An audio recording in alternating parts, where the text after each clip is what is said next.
ready. Payoff pitch hit in the air into left field. Coming in on it and making the head-high grab is Hayden Stang. Got a pretty good read on that one off the bat of DeLauder and was able to track it down. Yeah, tough in this wind blowing that ball to his right. Did a good job of getting underneath it in a 1-2-3 inning for the Cougars.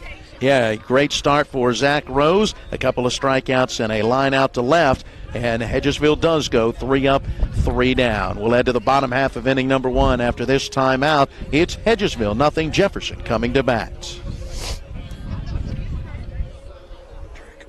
What was the issue? Don't ask. Ron Hawker here. You have no idea what Johnny's goes through to bring you the best seafood around. We have snow crab clusters, shrimp, crab meat, fish, all the best seafood you want at Johnny's. It's a tough job out here, but our customers are worth it. Johnny's with 2 great locations, 1456 Winchester Avenue, Martinsburg, and Route 11 south in Chambersburg. The National Maritime Center primary mission is to credential all U.S. mariners. We have approximately 250 employees here in Martinsburg, West Virginia. Most people aren't aware of the quality of life here in Berkeley County. We have a lot of employees that are from the area. We obviously have folks that have to do tours here, and it's kind of a little bit of a hidden secret of how nice the quality of life is here.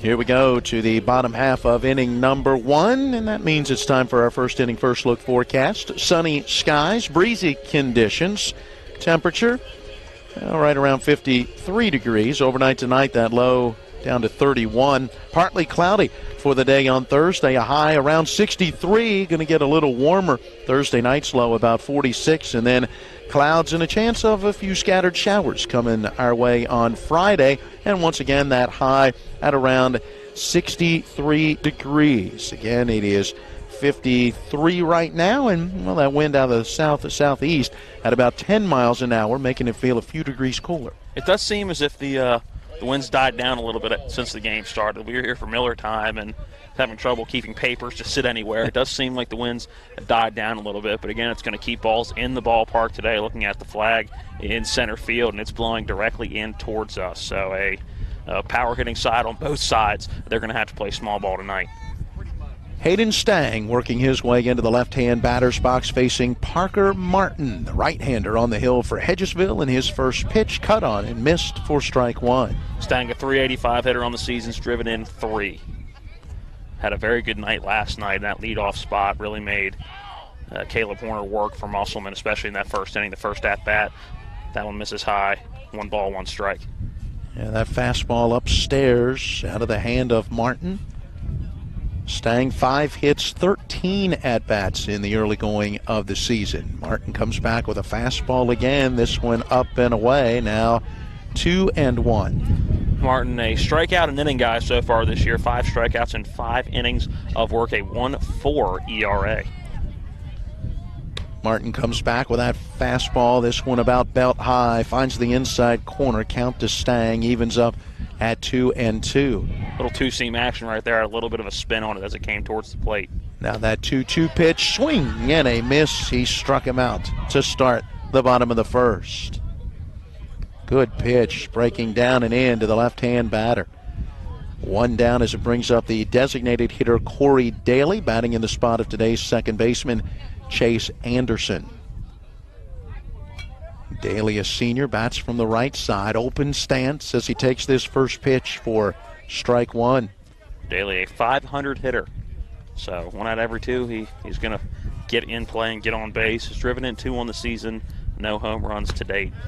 Breaking pitch snapping down in there for a called strike 2.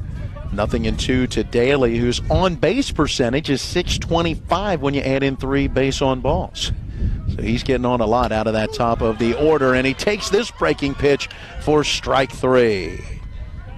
Quick work right now for Parker Martin, not wasting any time on the mound and just pounding it down the zone. A lot of fastball action so far, and the fastball's working. It's got a little bit of tail on it, working that two-seam very well to start this ball game. Yeah, but as you talk about the fastball, what were the last two pitches to Daly? The hook. There you go, and both were for strikes, so he's mixing it well in the early going. Stevie Lee swinging at the first pitch, sends a line drive into left field, ranging over towards the line. J.R. Luttrell bending down on the run, makes the catch for the final out. It was a good inside-out swing by Stevie Lee, and it looked like directly off the bat it was going to drop down in left field in that Bermuda Triangle, but had a little bit of lift on it, and like you said, a good job by Luttrell staying on it, keeping his eye on it, and a 1-2-3 inning.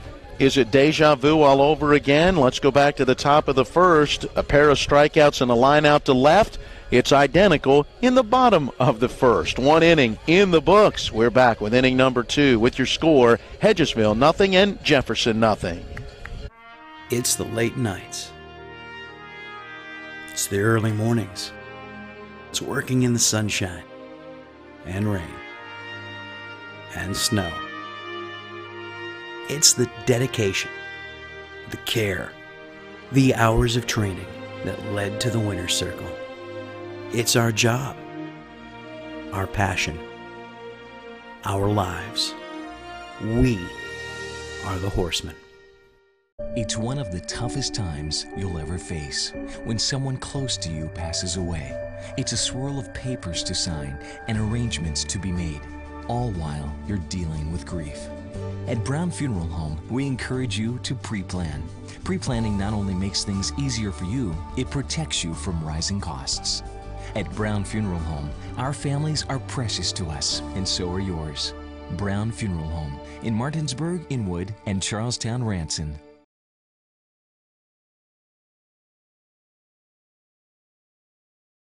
4, 5, and 6 hitters coming up for Hedgesville facing Zach Rose, who in that first inning threw 19 pitches unofficially, 13 for strikes, setting down the side in order with a couple of Ks and a line out to left. Hey, by the way, today's opening pitch was a service of the Mortgage Center on Edwin Miller Boulevard in Martinsburg, where Mark and Cheryl Savitt treat you like family with personal one-on-one service. They'll walk you from application to settlement with low interest rates and closing cost. Hey, don't let somebody throw you a bad pitch when it comes to your mortgage. Phone 304-267-9040, online at mortgagefinancing.com. Second inning gets started with strike one to Brady Weaver, the senior catcher, in the cleanup spot. Weaver comes in a 308 hitters, driven in 6 on the season, and Rose goes after him immediately with that fastball on the outside corner. Fastball misses high here as the count evens up 1-1. Weaver thought about it, but was able to hold the bat up. There was an appeal down to first base, but bat never crossed that midway point of the plate, so 1 ball, 1 strike. Rose ready with the 1-1. That one works down and in. 2 balls and a strike. Weaver has 4 hits in 13 at-bats on the season, but add in 4 walks and his on-base percentage is at .500. So finding a way to get on half the time that he comes to the plate. Rose trying to make sure this is one where he sits down. 2-1. Here comes the pitch. Good breaking pitch on that inside corner, and it's 2-2. That breaking pitch started on the outside, then right as bat, it got to home plate, just quickly cut down on the inside. It's a tough pitch to get a read on if you're Brady Weaver, and a good comeback pitch to avoid a 3-1 count by Rose. And now that 2-2, and that one misses high, and it's gone full at 3-2. Tried that same pitch to try to get a strikeout on Weaver, but the release point's just not quite where it needed to be. As you said, missed that one just a bit high.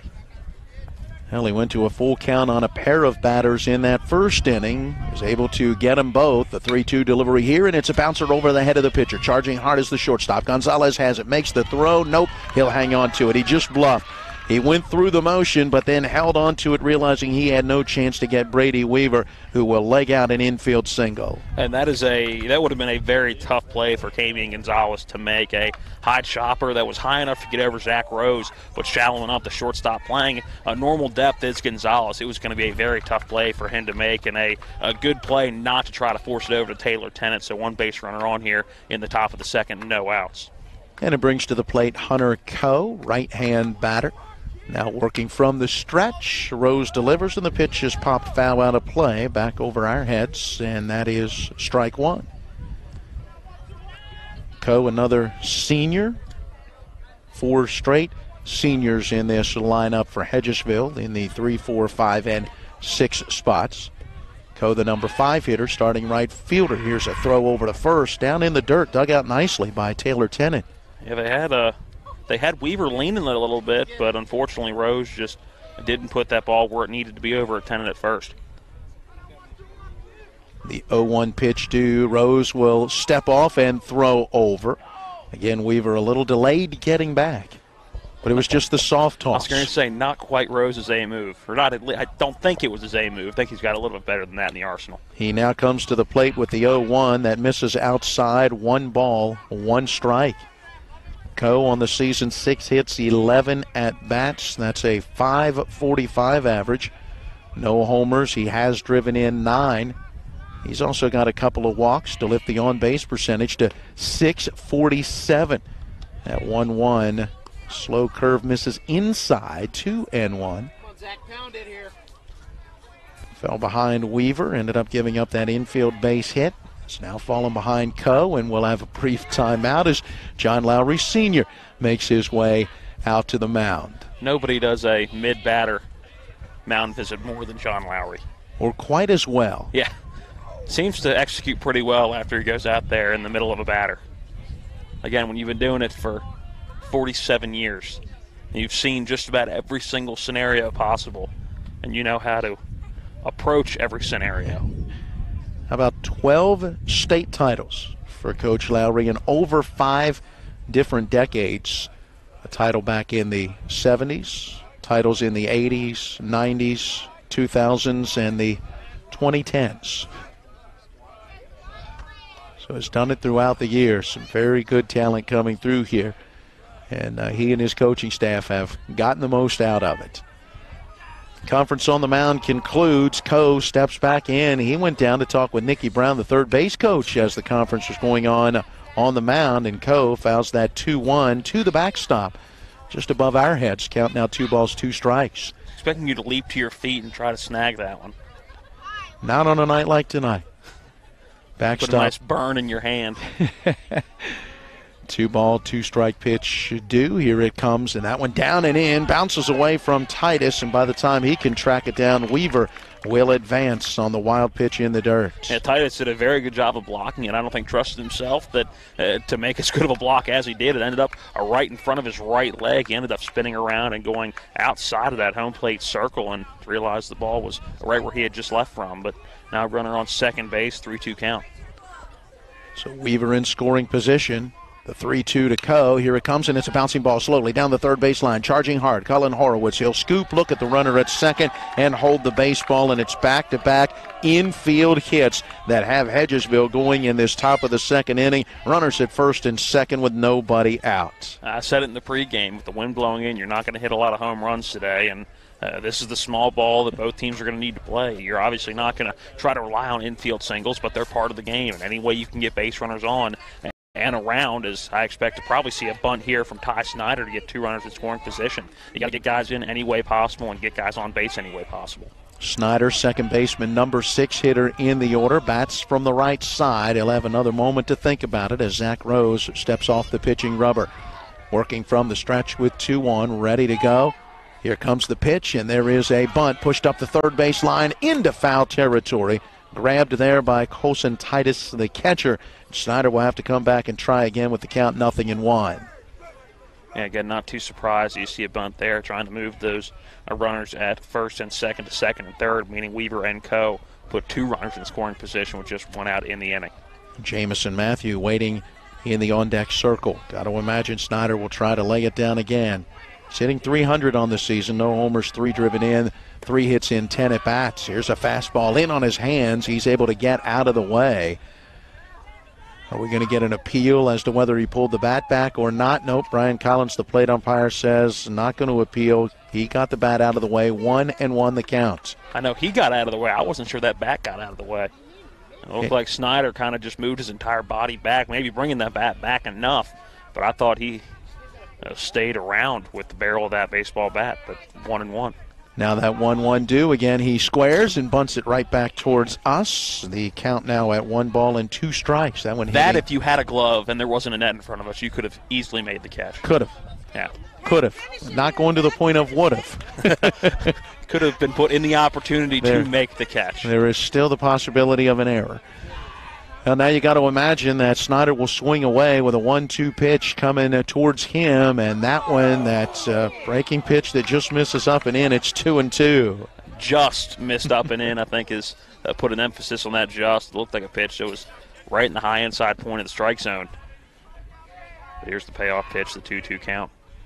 Here it comes, and it is popped foul, back out of play. That one over top of the stands right behind us, right where our own John Alderton is stationed with our TV10 camera. I didn't hear it clunk, so I'm assuming it did not hit the camera. Over everything, thankfully. So the count holds at 2-2. Again, the break even. Rose looks at the runner at second, lifts that leg. Here comes the pitch down low, bounces away from Titus again. It rolls to his right, and the base runners will advance. Weaver now stands at third. Coe is at second, and the wild pitch does just what Snyder had not been able to do, advance the runners. And this makes this at-bat very important to get the out. Because if you get the out here, there really wasn't much of a difference between a strikeout or a pop-out and getting that runner to second and third, or keeping that runner away from second and third, or that bunt being laid down and still having one out. So a very big pitch here, the 3-2 coming to Ty Snyder. And Rose with that payoff delivery, and it's hit in the air down the right field line. Lance, the right fielder, ranging over into foul territory and could not get there to make the play. Tennant went out, the first baseman. Anderson, the second baseman, over and out as well. But that one falling kind of into no man's land in foul territory down that right field line, and another chance for Snyder. Well, depending on how this at-bat goes, that may have been a blessing in disguise. If that catch is made, then there's a pretty good chance that Brady Weaver ends up scoring from third. So we'll see how this at-bat ends up and whether that was a blessing in disguise or not. This is the 8th pitch of this at-bat. Here it comes, misses down and in, goes through to the backstop, but bounces right back to Colson Titus. So the 2 on base will have to hold as Snyder goes down to first with the base on balls. Oh, it's been a tough start to this top of the second for Zach Rose. A pair of infield base hits. One, a bouncer that went right over top of his head into no man's land, and the other a bouncer down that third base line. Now he issues the walk, and the bases are loaded for Jamison Matthew. And what's one thing that's been consistent with all 3 batters? They've all got to a 2-strike count, and it's just been unfortunate that Rose could not put them away. Rose ready, and the first pitch of the at-bat is fouled out of play down the right field line for strike 1. Jamison Matthew going after that first one. Fouls it out of play. The junior DH batting in the true role for the starting pitcher Parker Martin. Matthew does have 3 hits in 14 at-bats. That's a .214 average in the early going of the year. No homers, 3 driven in. Swings through this fastball, and the count at 0-2. 1 walk, but 5 strikeouts for Matthew. Looking to avoid that here. Trying to make some contact with the bases loaded and nobody out. 0-2 delivery. Rose ready.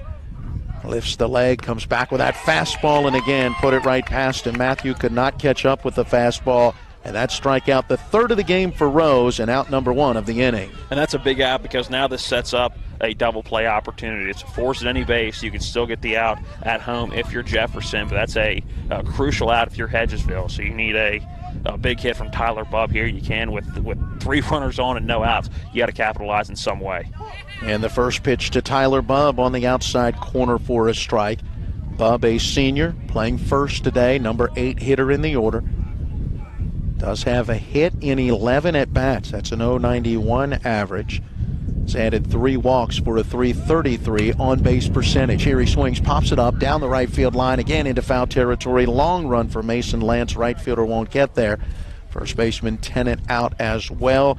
It drops into foul territory for strike 2. Again, Rose has gotten the batter to a 2-strike count. Something he's done with now the 5th batter of this inning, but still a lot of danger on those base paths. 3 runners on, 1 out, the 0-2 count to Tyler Bubb. Rose taking his time, now ready, and the pitch, and it is hit in the air very high, but into shallow center field. Going back on it is the shortstop, and there to make that grab, Camion Gonzalez. All of the runners will hold as Bub is out on the pop-up for the second out of the inning. It's a big out, and now this becomes a even bigger at-bat for J.R. Luttrell. Bases loaded, the number 9 hitter. Coming up right now is, I believe we're going to get a courtesy runner for Brady Weaver. We are. Matt Rupenthal is going to take over at third base to allow Brady Weaver, the catcher, to come in and go ahead and get the gear on and get ready to head back out there. 2 outs, bases loaded. J.R. Luttrell at the plate, left fielder number 9 hitter in the order, looking to pick up his second hit on the year. He's 1 for 9. That's a 111 average. No homers, but does have 4 driven in. He'll take the first pitch of the at-bat down low for ball 1. Boy, big spot early on in this game. Yeah, big spot for him playing left field today. And again, he's got 4 RBIs, but this one's got to be a true RBI. It's got to be a base hit into the outfield somewhere. He'll ground it on the right side of the infield, ranging over to his left, bending down and scooping that one, Chase Anderson, and the second baseman throws on to first in time to get the out. And now maybe Jefferson builds a little momentum. Bases loaded, nobody out for Hedgesville, but a strikeout, a pop out, and a ground out, and the inning without any damage. 1.5 in the books here at Sager Field, and it remains Hedgesville nothing and Jefferson nothing. It's the late nights. It's the early mornings. It's working in the sunshine and rain and snow. It's the dedication, the care, the hours of training that led to the winner's circle. It's our job, our passion, our lives. We are the Horsemen. It's one of the toughest times you'll ever face when someone close to you passes away. It's a swirl of papers to sign and arrangements to be made, all while you're dealing with grief. At Brown Funeral Home, we encourage you to pre-plan. Pre-planning not only makes things easier for you, it protects you from rising costs. At Brown Funeral Home, our families are precious to us, and so are yours. Brown Funeral Home in Martinsburg, Inwood, and Charlestown, Ranson.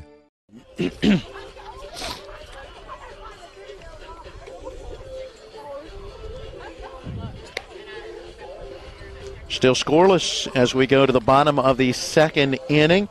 The Houdini act in the top of the second for Zach Rose. Yeah, 3 runners on with no outs in the inning. Brady Weaver, an infield single. Hunter Coe, an infield single. And then Ty Snyder reaching on a base on balls. And unfortunately, Jameson Matthews couldn't get the runs in. He struck out.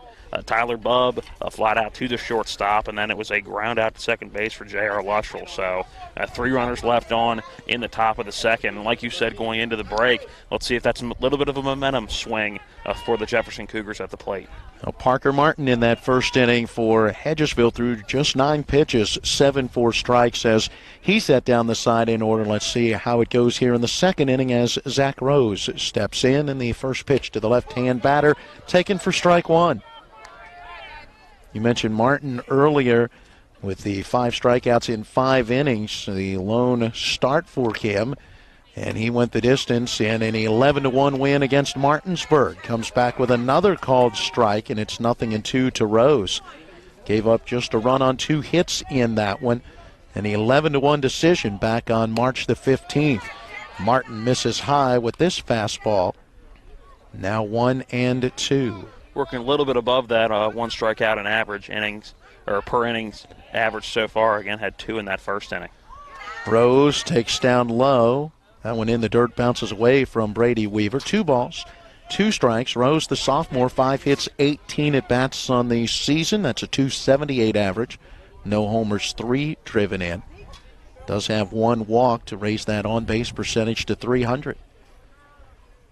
Martin to the plate, and a swing and a miss at the 2-2 pitch, and Rose is down on strikes. Yeah, a little bit of an off-speed pitch right there, and Rose way out in front of that baseball. First out of the innings, a strikeout on 5 pitches for Parker Martin. Yeah, a little bit of movement at the end of that pitch as well. Very well done by Parker Martin. 1 down for Hosen Titus. Open stance in the right-hand box as he swings at the first pitch, grounds it towards the third baseman, over to his left. Rush knocks it down, has time to pick it up and throw on to first just in time to get him. Wow. Not a play you're going to see all that often. As Josh Rush working to his left, ball hit off his glove, and he overran it by about a step and a half. Had to pick it up and then fire a laser over to Tyler Bubb, which is exactly what he did. Pinpointed, hit him in the chest, and unfortunately, Titus just not quite quick enough to beat out that throw. Was a bang-bang play at first. No doubt about it, a bang-bang play, but the bang goes to Hedgesville. 2 outs, bases empty for Cullen Horowitz. Third baseman, number 6 hitter, and he takes ball 1 low and outside. And the Bear had a good night last night, jumping his average up from 231 to 353 going into tonight's game as he takes the 1-0 pitch on the outside corner for strike 1.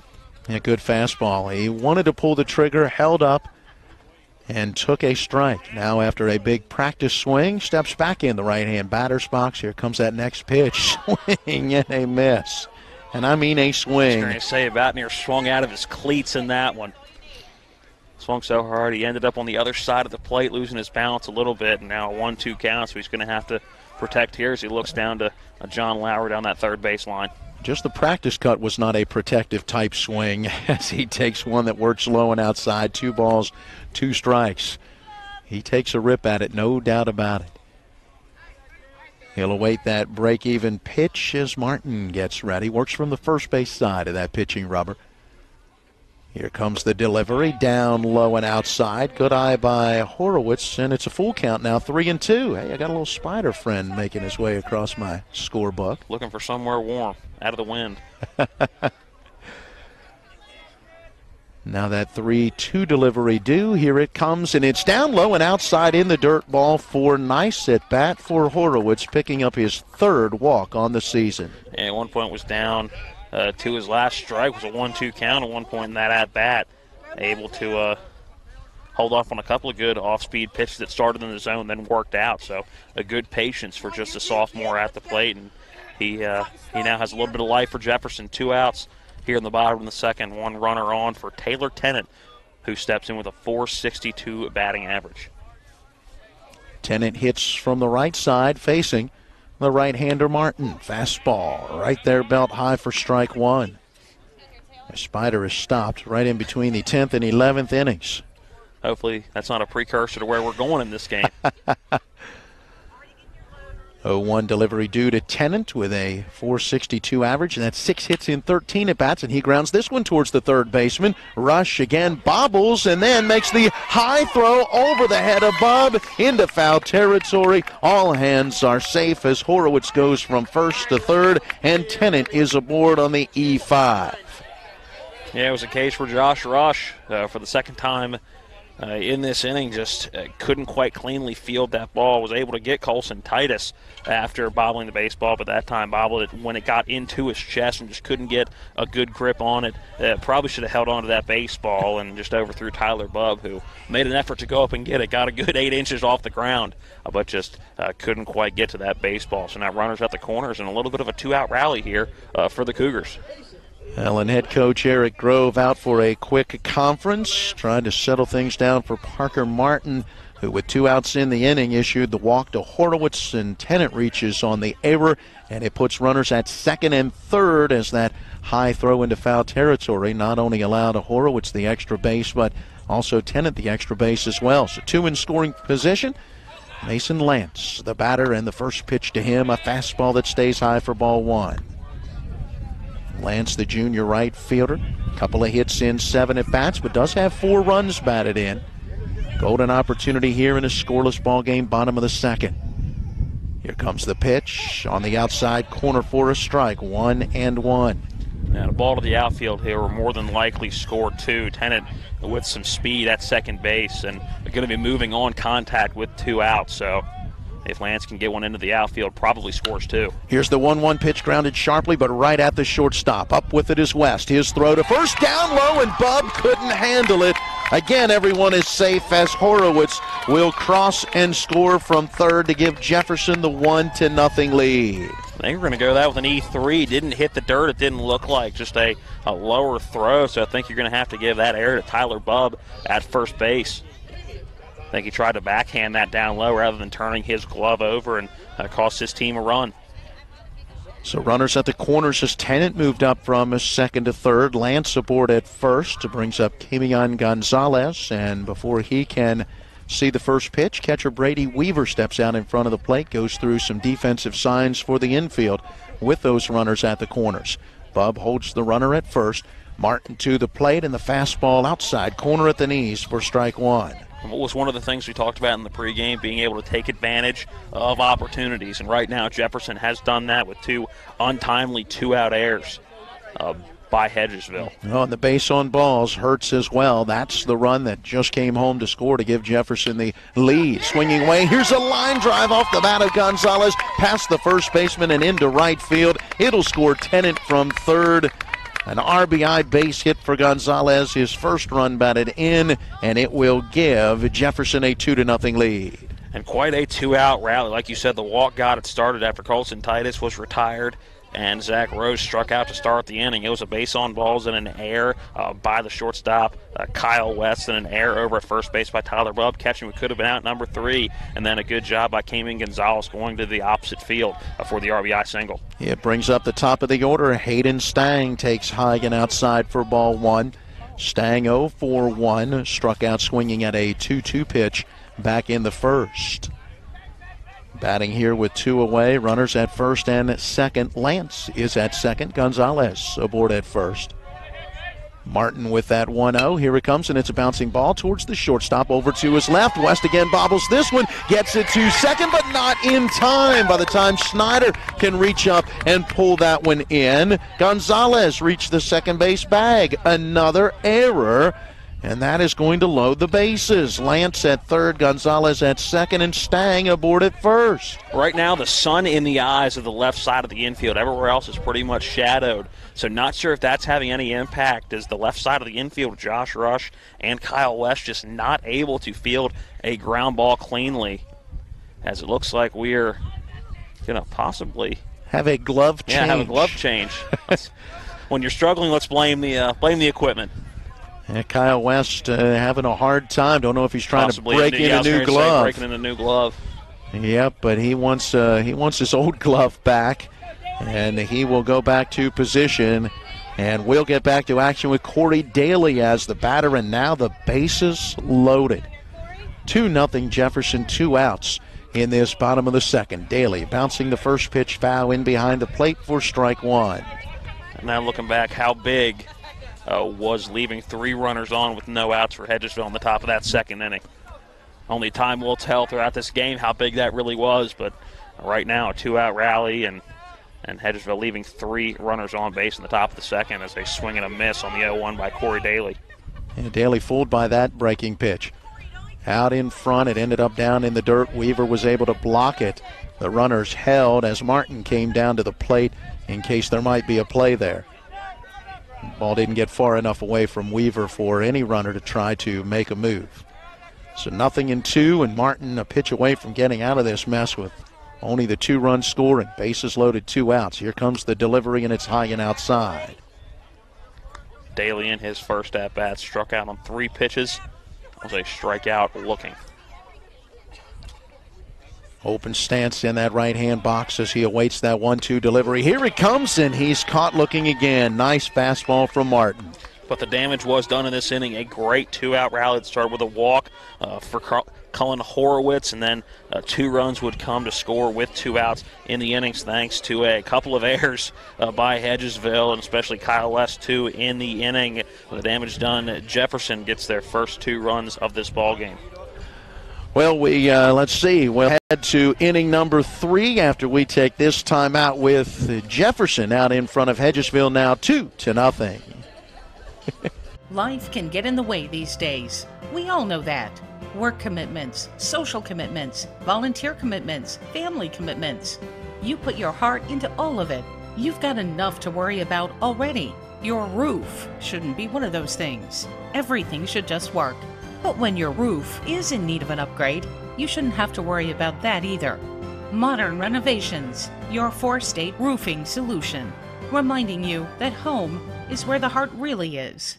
The level of care that I got at WVU Medicine was top-notch. If you're not progressing in healthcare, you're falling behind. Is really an integration, looking at a clinical care network, looking at the good people who can help push the envelope and raise the bar for delivering a quality healthcare product. To have my life back is absolutely a blessing. I'm beyond thankful for WVU Medicine. I absolutely 100% have my life back. It's a 2-0 lead for Jefferson. Hedgesville to the plate. Top half of inning number 3. As always, our trivia inning brought to you by the Hagerstown Suns and Haas's Steak and Sea in the Aiken Center on Edwin Miller Boulevard in Martinsburg. Check them out on Facebook. And remember, for a great meal at a great price, stop by Haas's Steak and Sea where your family wants to eat. In the top of the third, we'll present a trivia question and the station telephone number. First to call and get through with the correct answer, picking up 4 tickets to a future Hagerstown Suns minor league baseball game, as well as $30 in gift certificates to eat out at Haas's Steak and Sea on Edwin Miller Boulevard in Martinsburg. First to call and get through with the correct answer, receiving the prize package. Well, we're back to the top of the order for Hedgesville as we get the top of the third inning started, and Kyle West takes ball 1 down and in. Zach Rose through 2 innings at 47 pitches, 34 strikes. Pitched out of a bases-loaded no-out jam in the second without giving up a run. Now facing West for a second time as we get this third inning started, and he delivers a strike here. Count evens up 1-1. Kyle West, a strikeout victim his first time up. Got caught looking at a 3-2 pitch. Fouled one away and then took that called third strike. Backs out of the way of this one, missing low and inside. Now 2 balls and a strike in this lefty-lefty matchup. Rose nods in agreement with his catcher Titus, and the pitch taken for a strike, and it's 2-2. Hagerstown Suns, by the way, will open the season next Thursday, April the 4th, at Greensboro for 4, then at Lakewood for 3, before finally coming home for the home opener at Municipal Stadium on April 11th. West with a swing and a miss. Went after the high fastball on the 2-2, and that strikeout is the 4th of the game now for Rose. And 2 strikeouts now for Kyle West, who was looking in the first inning, now swinging here in the top of the third inning, and not a whole lot of discipline at the top of the order as he, like you said, chased that high fastball for strike 3. So it brings up Josh Rush, the right-hand batter. Swings at the first pitch, lines it past the shortstop Gonzalez. That one out into left center field, and it is a base hit. Hayden Stang over to play it. Didn't play it cleanly, but was able to quickly get it in, and Rush has the single. Third hit for Hedgesville. First one, though, that's gotten out of the infield. Remember, the 2 hits in the second inning were both infield hits. So a 1-out base runner for Chase DeLauder. We'll get to the trivia question hopefully in this at-bat as the first pitch misses up and away for ball 1. Let's give you the station telephone number first so you can get ready to dial. All right, here it comes. 304-263-6540. 304-263-6540. Here's the 1-0 pitch. Swing and a fly ball well hit into center field. Stevie Lee moving back and now over to his right, and he is there to make the grab. So DeLauder retired on that fly out into center. 2 outs in the inning with the runner at first, and it will bring up Brady Weaver. All right, here's our question. With opening day coming up tomorrow around the major leagues, we wanted to ask you to name the major league pitcher who holds the record for the most consecutive opening day starts. Name the pitcher who holds the record for most consecutive opening day starts. 304-263-6540 is the station telephone number. Be the first to call and get through with the correct answer for today's prize package. Toss over to first once again. As I was telling you the question, Zach Rose already made 1 throw over.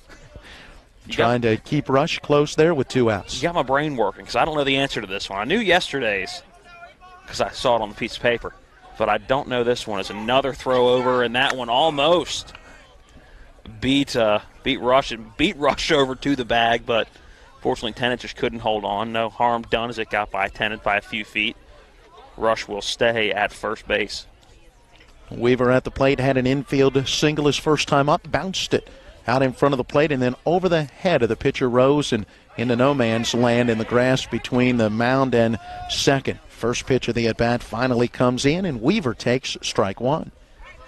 Named the Major League pitcher who holds the record for the most consecutive opening day starts. 304-263-6540 is the station phone number. The pitch to the plate, a swing and a miss. Weaver chased one up. Titus with a snap throw behind the runner at first and did not get him.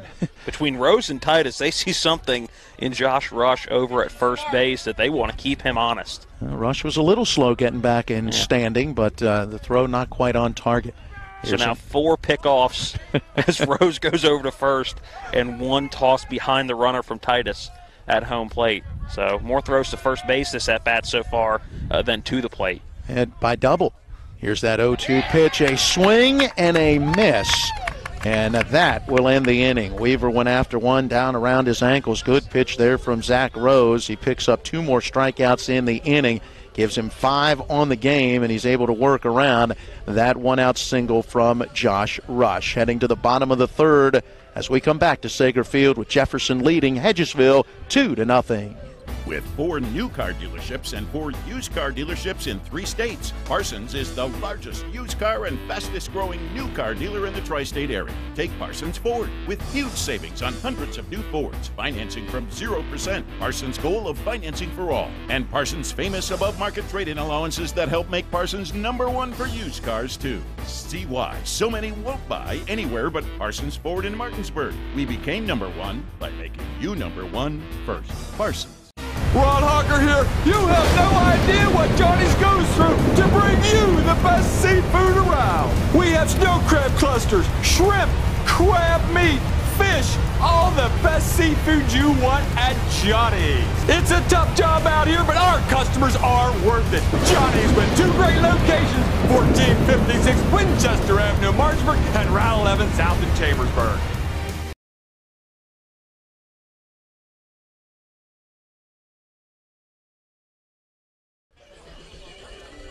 Well, I've not heard yet from Caleb Falero at the studio, so we will keep our third inning trivia question going as we move into this bottom of the third inning. Want to give away those Sunset tickets and the gift certificates to Hoss's Steak NC. Let's give you the question one more time. Name the Major League pitcher who holds the record for the most consecutive opening day starts. The phone number 304-263-6540, 304-263-6540. Be the first to call and get through to Caleb at the studio and leave your name and all the information, and we'll get you that prize package. John Alderton running the TV10 camera along with Matt Crawford. I'm Matt Miller. Bottom half of inning number 3 getting underway, and the first pitch to Stevie Lee in there for strike 1. Let's see if Parker Martin can have things go a little better in this half inning than they did in the last half inning when he was able to retire the first 2 batters, but then a walk, 2 errors, and a single produced a run, and then another error produced the second run in the inning. So 3 miscues by that Hedgesville defense behind him. Martin misses high with this pitch. 1 ball, 1 strike to Lee. He is 0 for 1 with a line out to left his first time up. Rose and Titus to follow in the Jefferson order. 1-1 fastball is high and away. 2 balls and a strike to the left-hand batter. Lee now with 6 hits in 18 at-bats, and it looks like we do have a winner as the pitch is bounced off the plate very high into the air. A fair ball right down the first base line, and Martin, the pitcher, over near the line, fields it, turns, and makes the throw in time to get him. A nice play defensively by Parker Martin. Yeah, high chopper, immediately, like you said, right in front of the plate, and Martin's follow-through able to take him towards that first base line, which is helping as a right-handed pitcher. A left-handed pitcher probably doesn't get that baseball, and Stevie Lee is probably safe at first, but a good job stepping through on the inside of the bag for out number 1. And it brings to the plate Zach Rose, who looks at a fastball upstairs for ball 1. By the way, we do have a winner, Nevin Kilmer out of Hedgesville. I figured he might be listening or watching to this one if he wasn't here to see it in person. Swinging away, the 1-0 pitch popped foul back out of play. 1-1 now to Rose. Kilmer had the right answer. Do you, Matt Crawford, name the Major League pitcher who holds the record for the most consecutive opening day starts. 1-1 pitch. Here it comes, hit in the air pretty deep into left center field, ranging over to his left now. Settling underneath of it is the left fielder, J.R. Luttrell. He'll field it for out number 2. Good job by Luttrell, again, fighting the wind a little bit, so the wind's going to push it back in at the last minute. He's made a couple of good plays out in left field. The name that stuck out in my head, just because of the length of the time he played and how good he was when he played, was your boy Nolan. But I don't think that's the – he's got to be close if he's not the winner. He's got to be close. I'm not sure. I'll have to go back and look. I don't know how many opening day starts he made. Who else would have started above him? Well, it depends on where he was at any given moment in time in his career as Colson Titus takes down low, which is part of what makes this record pretty astounding for Jack Morris, who made 14 straight opening day starts from 1980 to 1993. Titus fouls the 1-0 out of play first base side. 1-1. Titus 0 for 1 with a ground out to third. He made the first 11 with the Detroit Tigers, then the opening day start for the Minnesota Twins for 1 year, and then went on to the Toronto Blue Jays for 2 more years, and he was the opening day starter in both of those as well. 1-1 pitch low and outside. 2 balls and a strike. He was pretty good on opening day as well. Here's the next pitch. Fastball finds the outside corner. Count evens 2-2. Bases empty, 2 outs here in the bottom of the third. A record for Jack Morris in those 14 straight opening day starts. 8 wins, 6 losses, and a 3.34 earned run average. Foul ball to the screen just to the right of our broadcast position. Count holds at 2-2 to Titus. And he threw 3 complete games on opening day in those 14 straight starts. So some pretty good numbers for Jack Morris. By the way, another fascinating stat for him. Only pitcher in history with 2,000-plus strikeouts who never faced an opposing pitcher. 2-2 pitch missing up and in, 3-2. Count has gone full to Titus. Yeah, because all those teams were American League, and was that before the interleague play? Yep, so there you go. Never once had to face a pitcher. Titus swinging at the 3-2 pitch, pops one foul down that first base line, and that one does get out of play. Bub, the first baseman, getting over there looking after it, but ran out of room, and Titus will get another opportunity. Been a pretty good at-bat. And Martin wants to get out of this. Again, last inning it was with 2 outs that all the damage happened. He's got the batter right now, Colson Titus, down to his last strike with 2 outs. So a big pitch coming here, the payoff pitch, 3-2 count, 2 outs. Well, the 8th pitch of the at-bat proves to be ball 4 as it misses up and away, and it's a base on balls. And is it deja vu all over again? You can't help but think this is how the 2-out rally got started last inning, except it was the man in the right-handed batter's box now, Colin Horowitz, who started the 2-out rally with the walk last inning.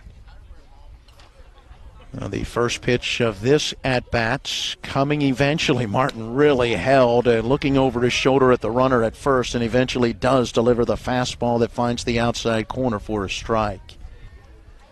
Horowitz eventually came around to score the game's first run in the second inning after drawing that 2-out base on balls. Up here with 2 outs and a runner at first, and he swings and misses. Runner on the move on a delayed steal in the throw down, not in time, skips into center field, but DeLauder backing up the play right there to scoop it up and hold the base runner. So Titus getting the stolen base. The count, though, 0-2 to Horowitz. A runner in scoring position, and hang on, I think we're going to have an interference call on the batter on the throw, and that is going to be an out, and that's what John Lowry wants to know as he'll come down out of that third base coach's box and now begin to make his way across the diamond. So not a stolen base. Titus will be ruled out on the play as they say that Horowitz interfered with the catcher as Brady Weaver tried to make his throw through to second base. So that is going to bring to a close our third inning, our trivia inning, brought to you by the Hagerstown Suns and Hoss's Steak and See on Edwin Miller Boulevard in Martinsburg. We'll head to the fourth inning when we come back with Jefferson in front of Hedgesville 2-0. The National Maritime Center primary mission is to credential all U.S. mariners. We have approximately 250 employees here in Martinsburg, West Virginia. Most people aren't aware of the quality of life here in Berkeley County. We have a lot of employees that are from the area. We obviously have folks that have to do tours here, and it's kind of a little bit of a hidden secret of how nice the quality of life is here. It's the late nights. It's the early mornings. It's working in the sunshine and rain and snow. It's the dedication, the care, the hours of training that led to the winner's circle. It's our job, our passion, our lives. We are the horsemen. Here we go to the top half of inning number 4. Hedgesville with the 5, 6, and 7 hitters due, and ready with your play-by-play. Here's Matt Crawford. Hunter Coe waiting the first pitch here in the top of the 4th inning. It's in there from Zach Rose for strike 1 on the outside corner. It was back in the 2nd inning that Hunter Coe singled. He would get to second in that inning as well. Yeah, that infield single, that little bleeder down the third baseline.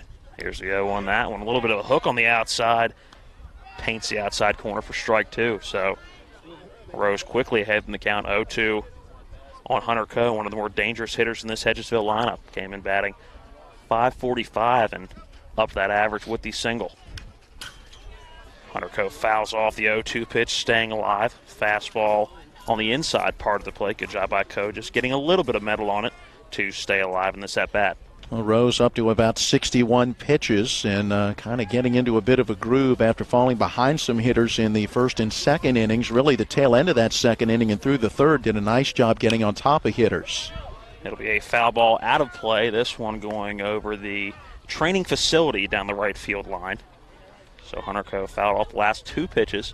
Zach Rose still ahead in the count, 0-2 here in the top of the 4th inning. It's the Cougars at home with a 2-0 lead. Both of those runs coming in the 2nd inning. Here's the 0-2 on the outside part of the plate. Very close to ringing up Hunter Coe for strike 3, but must have just painted the outside a little too far off the edge. Well, the Jefferson, you could hear the moan as that pitch was not called a strike. It was close. Here comes the 1-2 to Coe. This one outside and low. That's the count now knotted up at 2 balls, 2 strikes. And Coe's a tough out. Has only struck out 3 times. He has walked a couple of times. 7 hits now in 12 at-bats. He is off to a good start to the season. Rose out of the windup. Here's the 2-2 delivery. The breaking ball stays up, never really quite broke like a good breaking ball usually does. And now the full count to Hunter Coe, who's been very patient at the plate. Fouled off a couple of pitches with that count at 0-2, and now here will come the 3-2 from Zach Rose. Here's a 3-2 swing and a miss. Hunter Coe strikeout. Good at bat on both ends, with the pitcher getting the better in this duel. Zach Rose with the strikeout number 6 for this ball game. Yeah, he is really doing a nice job in his first start of the season, and it's a chilly evening out here, so not the most ideal of pitching conditions, but he is getting it done. 1 out now here in the top of the 4th inning. Stepping to the plate in the right-handed batter's box is now Ty Snyder. Snyder reached on a walk back in that 2nd inning. Here's the first pitch of the at-bat. Swing and miss for Snyder, now down 0-1. Your storyline through 3, Matt. 2 runs on just 1 hit. No errors, 3 left for Jefferson. For Hedgesville, actually more hits. No runs on 3 hits, but 3 costly errors, and they've stranded 4 base runners. The 0-1 inside on the inside part of the strike zone for strike 2, and once again, Zach Rose ahead for the 2nd straight batter, 0-2. It was a good at-bat for Hunter Coe. The last batter drew it to a full count at 3-2. Let's see what Ty Snyder can do to do the same. Here's that 0-2. That one's going to be fouled out of play, go directly behind us into the cow pasture, I believe it is, right behind the batting cages, in between the baseball and softball field here in Shenandoah Junction. Yep, into the cow pasture. I see one of the Jefferson players out of the dugout headed that way to go retrieve that baseball. Here's the 0-2 swing and another foul ball. This one going to get out of play again. Also getting close to that cow pasture. May stay in play, getting right behind that training facility down the right field line. What do they say? They call it a cowhide? A cowhide in the cowhide. 0-2 still the count now on Ty Snyder. So back-to-back at-bats where good discipline at the plate for Hedgesville. The 0-2 breaking ball misses a little bit high and outside for ball one. Well, he needed 8 pitches before retiring Hunter Coe to get the first out of the inning. And as you mentioned, went 0-2 to him, went 0-2 to Snyder, and now having to battle a little bit to try to get the outs. The 1-2 breaking ball on the outside part of the strike zone. A looking strike 3. Ty Snyder goes down. That one on 6 pitches, so 14 pitches to get through the first 2 batters of this inning, but 2 strikeouts for Zach Rose, who, like you said, going into this inning, has really gotten in more of a comfort zone as this game has gone on. So 2 outs on 2 strikeouts here in the top of the 4th inning. Up to bat now, Jamison Matthew. He struck out in his first at-bat, swinging a miss on the first pitch of this at-bat. That strikeout back in the second. And went after that high fastball. Rose, seems like he's added a little velocity as this game has gone along. He has a little more zip on that fastball. He steps off the mound. Now, Rose now at 7 strikeouts in the game through 3 2/3 innings of work. So, not too bad for your first start of the season so far. Here's the 0-1. That one misses low and maybe a little outside for ball one. 1 ball, 1 strike to Matthew. Again, Jamison coming in a .214 hitter on the season.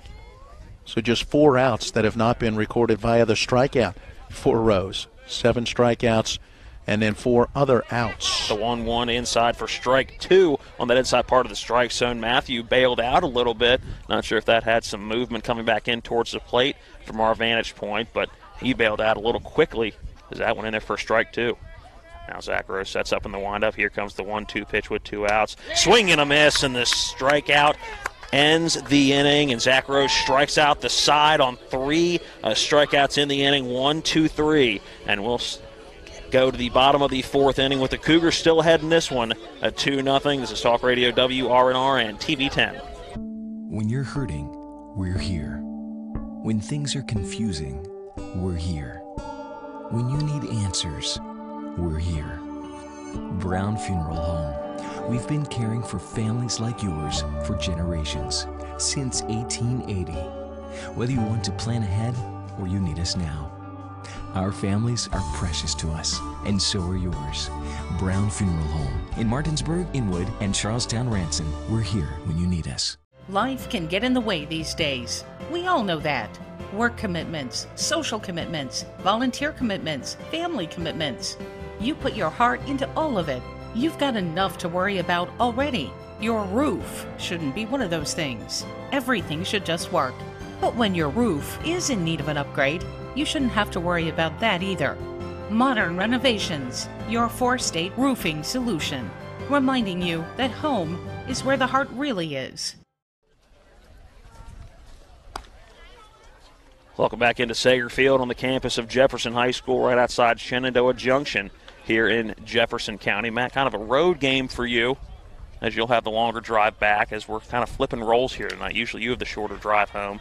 This one a little bit closer to my current residence. So you're just right around the corner, eh? Yeah, go up Flowing Springs Road, hit Charlestown, and I'm only about 15 minutes from here. You'll have the long drive back here as we are in the bottom of the 4th.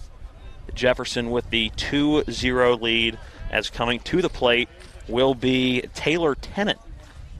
So we weren't sure how that was going to work. We thought Colin Horowitz may be the batter as Taylor Tennant drives it to right field. Ball hangs in the air. Hunter Coe runs it down for the out. Again, it was Colin Horowitz getting called for the batter interference that caused the end of the inning, and Colson Titus would be out at second attempting to steal. Thought that Horowitz would get the first at-bat in this inning, but it was Taylor Tennant. And he goes down again on 1 pitch. It was a fly ball to right field, run down by Hunter Coe, and 1 quick out in this inning for Parker Martin.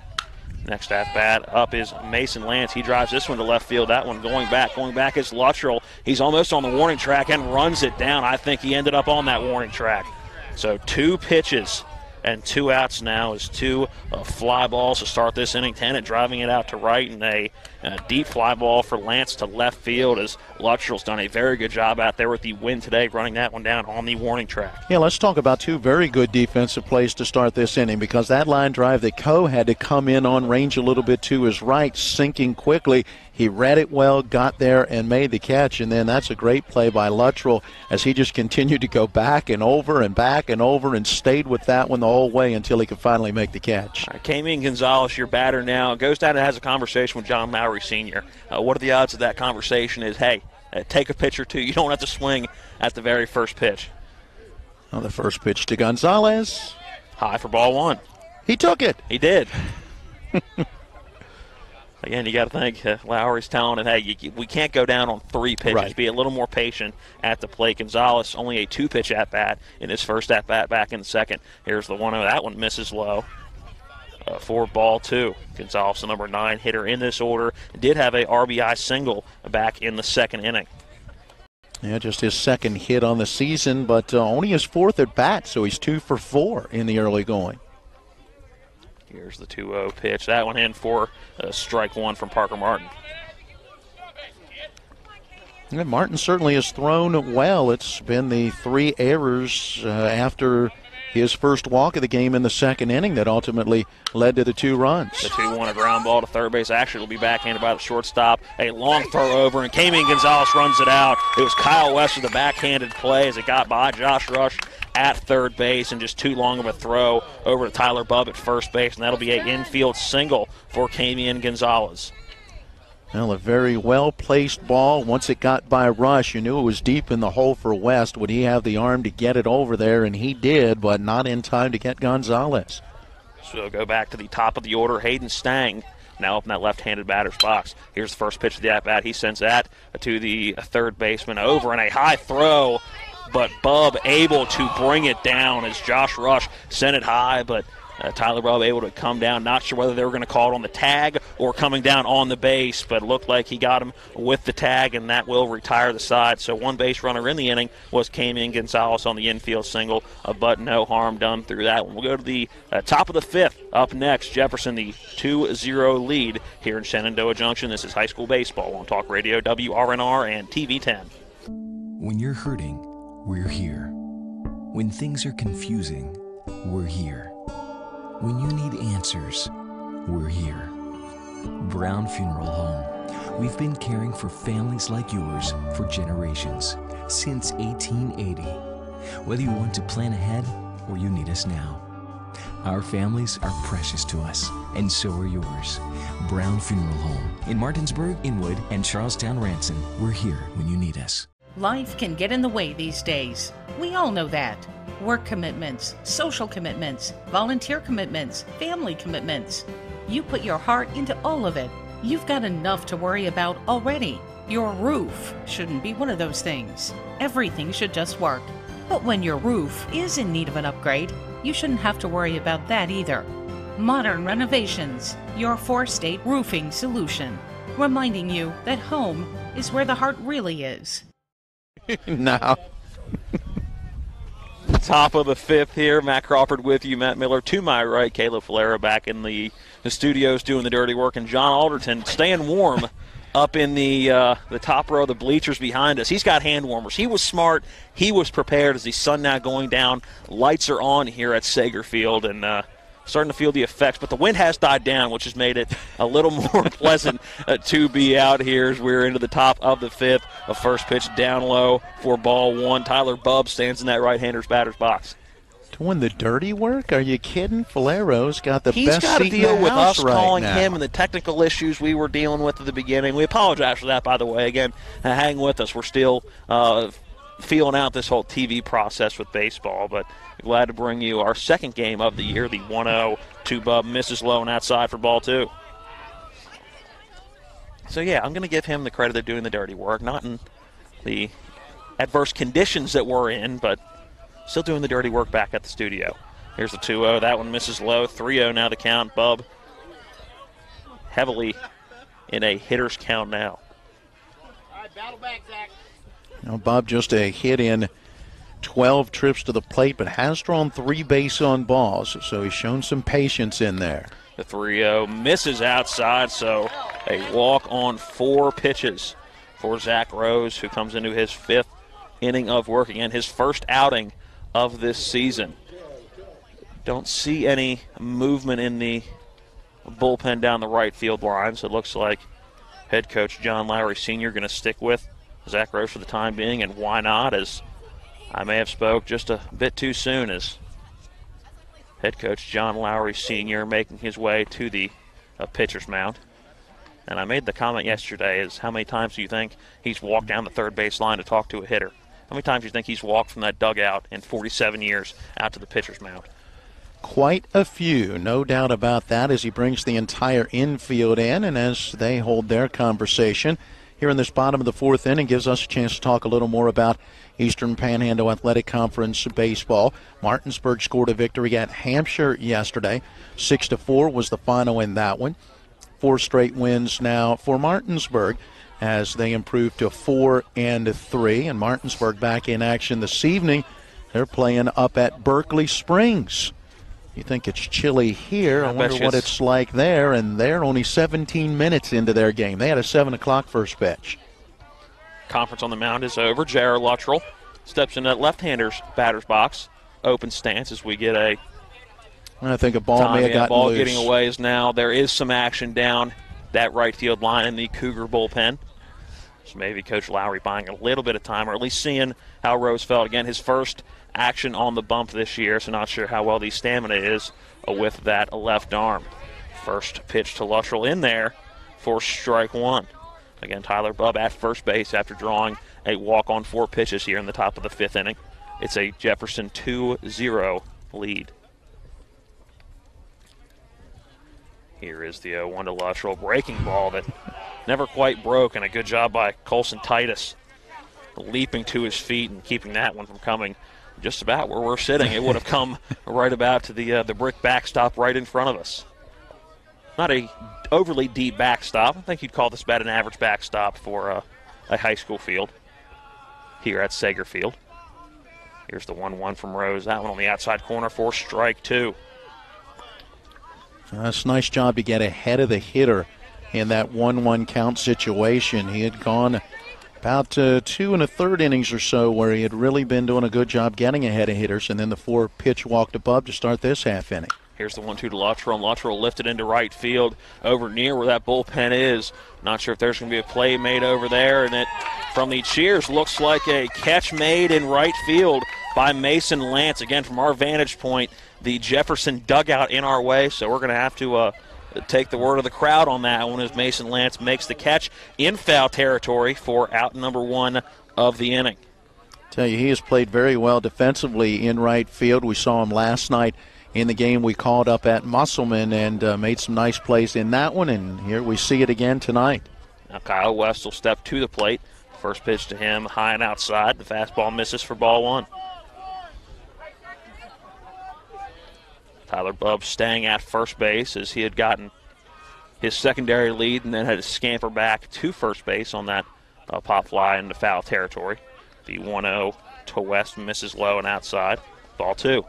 And we're up around 85 pitches on that count right now for Zach Rose, so you wonder how much longer he might go in this one when you consider the coolness of the evening, and as well when you consider the pitch count rules and the games coming. Coolness? The chilliness of the evening as snot runs out your nose onto my sleeve. Thank you. Anytime. Here's the 2-0 on the outside corner for strike 1. A battle back pitch for Zach Rose on West. No one asked you to get your sleeve next to my nose. Well, where we are, it's kind of hard not to. We're outside. Here's the 2-1. That one a ground ball to second base. Can they turn to it? It'll be a flip to second base, and they will only get one. It's a good flip from Anderson to Cayman Gonzalez to get the lead runner, Bubb, at second base, but it'll go down as a fielder's choice as West will reach first base quick enough to beat out that throw. Yeah, that one just not hit quite hard enough. Chase Anderson got to it, gave a pretty good feed to Gonzalez, but by the time he let it go, you knew you had no chance to get West, who coming out of that left-hand batter's box gets down the line pretty well. Yeah, and he's got an extra step or two, like you said, being in that left-handed batter's box. Josh Rush now up in the right-handed batter's box. First pitch to him, that one misses low, and it's going to be West moving to second base as that ball gets to the backstop past Colson Titus. Another wild pitch, the third one for Rose in this one. Had a pair back in that second inning when the Eagles got the bases loaded with nobody out and unable to get a run in. A strikeout, a pop out, and a ground out ended the inning, and that really changed the way this game is played out. And we're going to change our dynamic here a little bit as a pitching change. As Zach Rose's day will be done, we'll tell you who's coming to the mound after we take this 1-minute timeout. We're in the top of the fifth. Jefferson leads 2-0. Pitching change here at Sager Field. We'll be back in 1 minute with more high school baseball on Talk Radio WRNR and TV 10. If you hang the WVU Medicine sign, certainly has helped take us to another level. Evolving what we try to do as physicians and as a health system and organization is the mission of WVU Medicine, and it's an exciting mission to be a part of. With the knowledge and the years of practice that they've put into this institution, they know a lot. They can help you, and they've helped me a lot. Having people treated locally enhances their overall care. With 4 new car dealerships and 4 used car dealerships in 3 states, Parsons is the largest used car and fastest growing new car dealer in the tri-state area. Take Parsons Ford with huge savings on hundreds of new Fords, financing from 0%. Parsons' goal of financing for all. And Parsons' famous above-market trade-in allowances that help make Parsons #1 for used cars, too. See why so many won't buy anywhere but Parsons Ford in Martinsburg. We became #1 by making you #1 first. Parsons.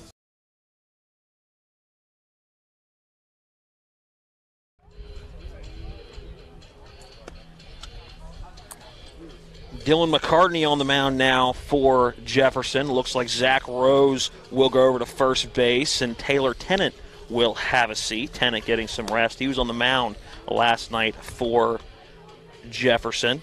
For Zach Rose, it'll be 4 2/3. We have him with 3 hits on the day, 8 strikeouts to just 2 base on balls. So a good opening day for Zach Rose, who, again, this was his first action of this 2019 baseball season. Pretty good opening day for him. Yeah, I'd say not bad at all when you look at, his overall effectiveness and, his ability to pitch out of a really tough situation. As we mentioned in that second inning, this game could have easily gone a little bit of a different direction, and he came back and made some good pitches after a couple of infield hits and a walk, loaded him up, and has really pitched well then through the third, fourth, and here into this fifth inning. It'll be a 1-0 count now to Josh Rush as McCartney's first pitch misses low and outside.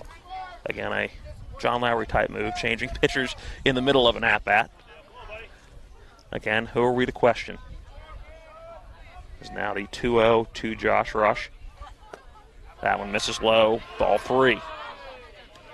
That first base is open in this situation, not necessarily the worst thing that could happen by issuing the base on balls. Do you want to put 2 runners on for Chase DeLauder, though? Not necessarily. Here's the 3-0. That one misses low and outside. A walk on 4 pitches for Rush, 3 pitches for Dylan McCartney. So runners now on first and second for the always dangerous Chase DeLauder. Again, the reigning West Virginia State Player of the Year, and again making a big case to be that player yet again, but 0 for 2, very uncharacteristic for him. He came in batting .750 on the year. He has 3 home runs and has driven in 10. He's got number 11 waiting for him at second base. McCartney delivers the first pitch. That one gets by Colson Titus, and now runners will advance. So it'll be at third base Kyle West, and Josh Rush will be at second for DeLauder. So now 2 ducks on the pond as McCartney's first wild pitch of his outing. And they're going to intentionally walk Chase DeLauder and load the bases for Brady Weaver. Again, I think Coach Lowry just didn't want did not want DeLauder at the plate with 2 runners in scoring position. And I think that's a no-brainer in this situation with first base open as a result of the wild pitch. You know, you're going to go ahead and put him on and set up a force out at any base with 2 outs in the inning, and Brady Weaver coming to the plate for McCartney. This is the 3rd time he's been on the mound this season. All have come in relief. He's worked 6 innings, has allowed 3 runs total, 2 earned on 6 hits. He has struck out 6 and has walked just 1, and well, now you add 2 walks to that total, albeit one of those intentional walks. So Brady Weaver will come to the plate. He has a single in the 2nd and struck out on 3 pitches back in the 3rd inning. He's driven in 6 on the year and came in with a .308 batting average. Could have numbers 9 and 10 at 2nd and 3rd. First pitch to him, strike 1 with a fastball down and in. And Coach Lowry going out for that meeting and setting things straight. First strike by McCartney in his relief outing today. Here's the 2nd pitch. That one fouled off back into the cow pastures. So McCartney now ahead of Weaver, 0-2, and once again, Hedgesville has loaded the bases. They did that back in the 2nd inning and couldn't capitalize. This one a little bit different with 2 outs. Let's see if they can get a couple of runs. Their first one is it'll be a ground ball back to the pitcher, goes off McCartney's glove, but he'll toss it over to first base for out number 3, and Dylan McCartney gets out of a jam. Brady Weaver bounces it back to first base. McCartney tosses it over to Zach Rose, and 3 runners stranded on base for the 2nd time today for Hedgesville. We'll go to the bottom of the 5th inning. Jefferson still holds that 2-0 lead. This is high school baseball on Talk Radio, WRNR, and TV 10. If you hang the WVU Medicine sign, certainly has helped take us to another level. Evolving what we try to do as physicians and as a health system and organization is the mission of WVU Medicine, and it's an exciting mission to be a part of. With the knowledge and the years of practice that they've put into this institution, you know, they know a lot. They can help you, and they've helped me a lot. Having people treated locally enhances their overall care. With 4 new car dealerships and 4 used car dealerships in 3 states, Parsons is the largest used car and fastest growing new car dealer in the tri-state area. Take Parsons Ford with huge savings on hundreds of new Fords, financing from 0%, Parsons' goal of financing for all, and Parsons' famous above-market trade-in allowances that help make Parsons #1 for used cars too. See why so many won't buy anywhere but Parsons Ford in Martinsburg. We became #1 by making you #1 first. Parsons. It's kind of hard to tell. That's why I go red, yeah. Go red. Welcome back into Sager Field, bottom of the 5th inning. Here at Jefferson High School, Hedgesville in the top of the 5th inning left the bases loaded after a somewhat of a 2-out rally. Dylan McCartney coming in relief of back-to-back walks, 1 intentional to Chase DeLauder after just 1 pitch. Coach Lowry, after a wild pitch, didn't want DeLauder to be able to swing the bat. Again, the always dangerous Chase DeLauder to swing the bat with 2 runners in scoring position. Intentionally walked him. Brady Weaver grounded out to McCartney back on the mound. McCartney, little toss over to Zach Rose, who he came in to relieve, who went over to first base. And that's how that inning ended. So now bottom of the 5th. First pitch down the 3rd baseline. Good snag by Rush over to first base to Bub. Out 1 pitch. Corey Daly grounds out to 3rd base for the first out of the inning. So similar to the bottom of the 4th, the first out here in the bottom of the 5th comes on just 1 pitch. And a nice play by Josh Rush. He's had a couple of old plays over there that have not quite gone the way that he would like, and that time he was able to stay down on it and make a nice backhand grab. Once again, another deep ball to left field. That one fair. No, they're going to call that foul. Barely nicked foul territory. Thought it may have got the line. But they're going to call that a foul ball deep down the left field line off the bat of Stevie Lee. Plate umpire Brian Collins all over that one as he was down the 3rd base line, about a quarter of the way towards the 3rd base bag, watching that one as that one quickly sinking was fouled by, wow, inches. Yeah, would have been a stand-up double for Stevie Lee if it would have been about 3 or 4 inches back into fair territory. He's got 1 double on this season. Almost had another there. Lee sending that to opposite field, so the outfield now shifts back to normal position as here's the 0-1 missed, a down low count, 1 ball, 1 strike. So a good inside-out swing for Stevie Lee as the outfield was shifted for a left-handed batter, but now back to normal position. Here's the 1-1. Stevie Lee chases a high outside fastball. Now Martin ahead in the count, 1-2. Martin now just a little better than 60 pitches on this ball game, so maybe has a little more in his tank the way that he's been able to throw. 1-2, misses off the plate for ball 2. Stevie Lee steps back in. Parker Martin will deliver the 2-2 from the windup. Here's a delivery, and Stevie Lee fouls it off to stay alive at 2-2. A good high fastball. Lee able to get the bat around on it, make some contact. He's choking up just a little bit to try to get the bat through the zone a little more quickly. Choke and poke, if you will. One of the oldest adages in the book.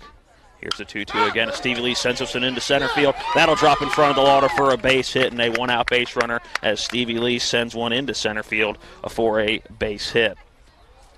Well, just the 3rd hit of the day for Jefferson. They've plated their 2 runs really back in that 2nd inning with only 1 hit. The RBI base hit, the walk, and a couple of errors really helping there.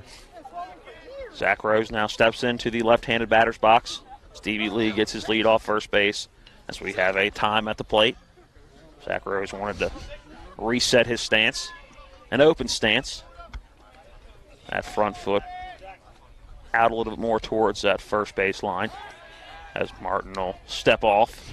Check over to first, nothing doing. Stevie Lee, not a lead to worry about over there if you're Hedgesville. Just keeping him honest is Parker Martin. And just that soft toss over.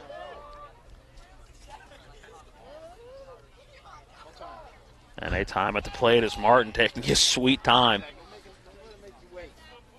Waiting to see how long Rose could stay in there before he had to bail out.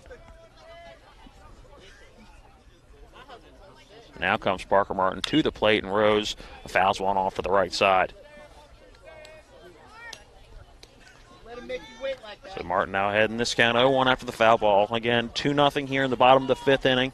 As Stevie Lee reaching on the 2-out, a base hit to center field. The 1-out, a base hit to center field, rather. That first out of the inning, a ground ball from Corey Daly. Here comes the 0-1. That one misses low and inside. A good backhanded stop behind the plate for Brady Weaver. Well, Matt, earlier we mentioned what was going on elsewhere around the EPAC. We got into Martinsburg and their win yesterday in Hampshire. How about Spring Mills improving to 6-3 with a 16-2 victory at Washington? Spring Mills in action tonight as they entertain Hampshire. 1-1 delivery inside. So now Zach Rose gets ahead in this count, 2-1. Of course, Jefferson had the 11-2 win yesterday over Musselman. The Applemen now 2-2 on the season. They're off today. They're scheduled to play at St. Maria Goretti coming up tomorrow. Here's that 2-1 delivery, pop fly to the left side of the infield. Looks like Rush underneath it. He'll lose his hat and drop the baseball. It'll be a force out at second base as Josh Rush was camped under it and no wind blowing. He was just a little bit to the left, dropped the baseball because of the location. Stevie Lee had to hold at first base, so they're able to get 1 out. But the unconventional way, that'll be a out on an air, which you don't see often. And ultimately ends up being the 5-4 fielder's choice. So 2 outs in the inning. And a runner still at first base. Eric Grove, head coach for Hedgesville, now going to make his way out to the mound. Looks like it more than likely will be just a quick visit. Certainly no one has been loosening in the bullpen down the left field line. We mentioned Martinsburg, Spring Mills, Jefferson, Musselman. Hedgesville 5-0 coming into this one. Last played on Saturday when they swept a 2-team doubleheader, beating Elk Lake, Pennsylvania in Game 1, 19-0, and then St. James out of Maryland, 14-0. Last team we haven't talked about yet is the Washington Patriots, and with that loss yesterday against Spring Mills, Washington falls to 0-5 on the season. Looks like we're going to have a pinch runner at first base. So it's going to be James Walsh going for Zach Rose. Rose not on the mound anymore, so this is not a courtesy runner, but a pinch runner. Walsh, the junior, maybe a little more quickness as he heads down the line, and Colson Titus gets ready to stand in. Titus coming in. He has a on the game so far. That was back in the third inning. In the second, it was a ground ball out for the second out of the inning. Ground ball to the left side of the infield. So here comes the first pitch to Titus. That one lifted out to left field. That one got some juice underneath it. Is Chase Slaughter will run it down in center field right in front of that 365 sign. He'll run it down on just one pitch for Colson Titus, and the inning is over. No runs on one hit. That one hit Stevie Lee, and after 5 innings of play, Jefferson still leads it 2-0. We'll come back for the 6th inning next. This is high school baseball on Talk Radio, WRNR, and TV 10. Ron Hawker here. You have no idea what Johnny's goes through to bring you the best seafood around. We have snow crab clusters, shrimp, crab meat, fish, all the best seafood you want at Johnny's. It's a tough job out here, but our customers are worth it. Johnny's with 2 great locations, 1456 Winchester Avenue, Martinsburg, and Route 11 South in Chambersburg. The National Maritime Center primary mission is to credential all U.S. mariners. We have approximately 250 employees here in Martinsburg, West Virginia. Most people aren't aware of the quality of life here in Berkeley County. We have a lot of employees that are from the area. We obviously have folks that have to do tours here, and it's kind of a little bit of a hidden secret of how nice the quality of life is here.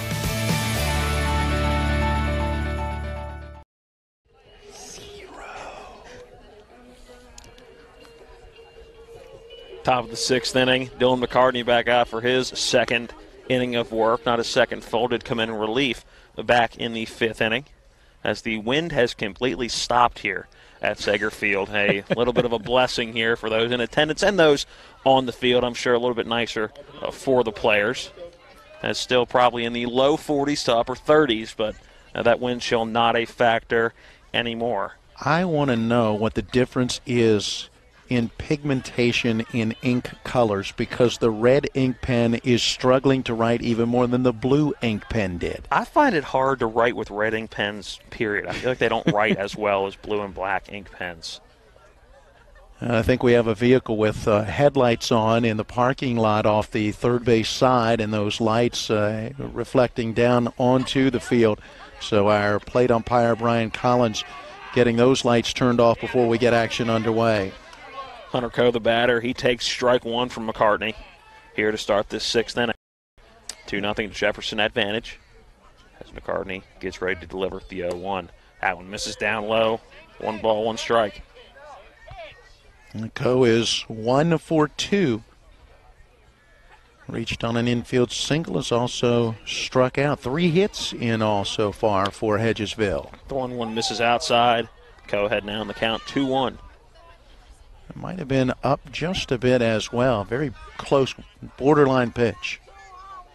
Here comes the 2-1 from McCartney. A check swing, doesn't matter. Called strike at the plate. So now 2 balls, 2 strikes to Hunter Coe. Tell you, Rose really worked that outside part of the plate well, and McCartney trying to follow that example. Here's the 2-2, the hook. Just misses a bit low, and a full count now, 3-2. Hunter Coe wanted to go after it, was able to check that swing as they're going to appeal down to first base. And not sure what the appeal was for. The bat and didn't come close to getting to that halfway point of the plate. So now here comes the 3-2 from McCartney. Ground ball to the left side. That'll go foul down the third baseline. A diving effort by Cullen Horowitz. The Bear down the third baseline. Not sure the dive was necessary from our angle. Looked like it was clearly going foul, but a good effort nonetheless. And looks like we've got some action in the Hedgesville bullpen down the left field line as J.R. Luttrell is down there throwing. Luttrell has been the starting left fielder.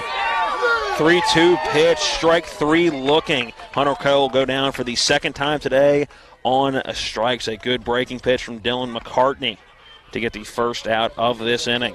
His first strikeout since coming in relief. He's retired the last 2 batters that he has faced after giving up the first walk and then the, well, intentional walk, not really his fault. First pitch misses outside to Ty Snyder. Snyder struck out looking his last at-bat. Did get on a base on balls back in the second inning. Ground ball will go back up the middle, and will that get into the outfield? No. Stabbed by Chase Anderson, the backhand. Too late, a good scoop at first by Zach Rose, but not in time as Snyder is able to beat out the throw. That'll be an infield single, just a slow dribbler in the middle of the infield. A good stab by Chase Anderson, but just couldn't get it over to first base quick enough. Yeah, once that one got under the glove of McCartney and rolling across that grass, it didn't have a lot of momentum, and you knew that far up the middle, Anderson was going to have a hard time making that throw to get him. So runner on first now is Snyder. Matthew in the batter's box. He takes strike one. Jameson Matthew, 2 strikeouts on the day so far. One back in the fourth, the first back in the second. Short lead over at first for Snyder. McCartney to the plate. Misses that one low and outside, ball 1. 2-0 here in the top of the 6th inning. Sager Field and Shenandoah Junction on the campus of Jefferson High School. The 1-1 delivery to the plate as Matthew drives this one to the right side. A slow roller. Anderson gets it over to first for out number 2. But advancing the runner, Ty Snyder, to second base. Tell you, that was a bang-bang play at first. As slow as that ball ended up getting to Anderson, he really had to get that throw over quickly to Rose in order to get the out. Having to avoid Ty Snyder a little bit, too, makes it difficult as Snyder didn't quite get there at the same time the ball did, but it was awful close, slowing down Chase Anderson, but a good job by Anderson on the right side of that infield to get the second out. Tyler Bubb now in the batter's box. He will bat from the right side. First pitch misses down and inside for ball 1. 2 outs here in the top of the 6th. Ty Snyder on second. Here's the 1-0. Right down the middle, strike 1 to Bubb. Bubb reached on 4 pitches in the 5th inning and was a pop-out victim his first time up in the 2nd. Here's the 1-1. The breaking ball in there for strike 2. Nice movement on that breaking ball from McCartney. Yeah, very good movement. Looks like it's going to come inside, and then at the last second bends in across the plate. Big pitch here for Dylan McCartney. 1-2, 2 outs here in the top of the 6th. Here's that 1-2. Breaking ball again. Swing and a miss. Tyler Bubb goes down on strikes. 2 strikeouts in the inning for McCartney. A 1 base runner was Ty Snyder. Nothing doing for Hedgesville so far. 2-0 through the first half of the 6th inning. We'll be back with the bottom of the 6th next. This is high school baseball on Talk Radio, WRNR, and TV 10. It's the late nights. It's the early mornings. It's working in the sunshine and rain and snow. It's the dedication, the care, the hours of training that led to the winner's circle. It's our job, our passion, our lives. We are the Horsemen.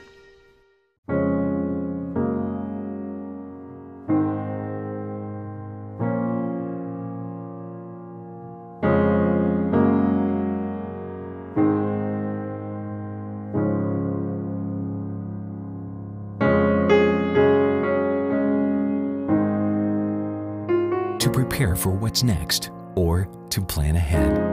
We're here. Brown Funeral Home, a legacy of service since 1880. Bottom 6 here at Jefferson High School. Jefferson trying to add some insurance runs.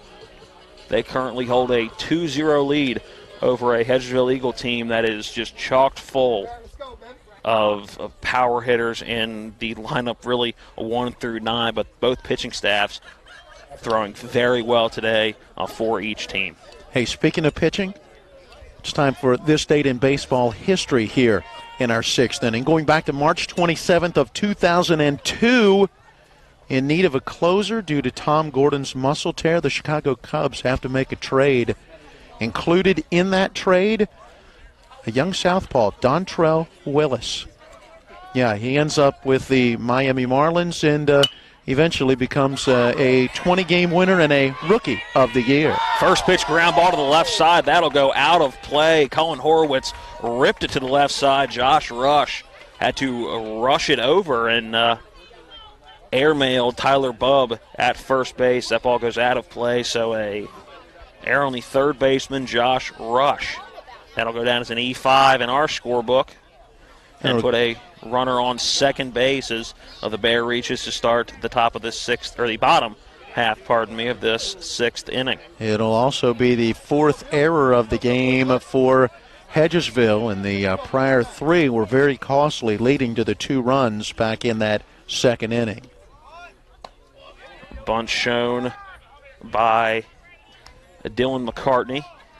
He draws back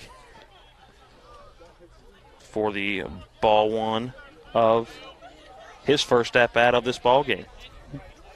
Yep, batting in the number 7 spot in the order, previously manned by Taylor Tennant, who exited when McCartney came in to pitch. 1-0 pitch. McCartney shows bunt again, draws back, ball 2. So trying to move Colin Horowitz over to third base with just 1 out.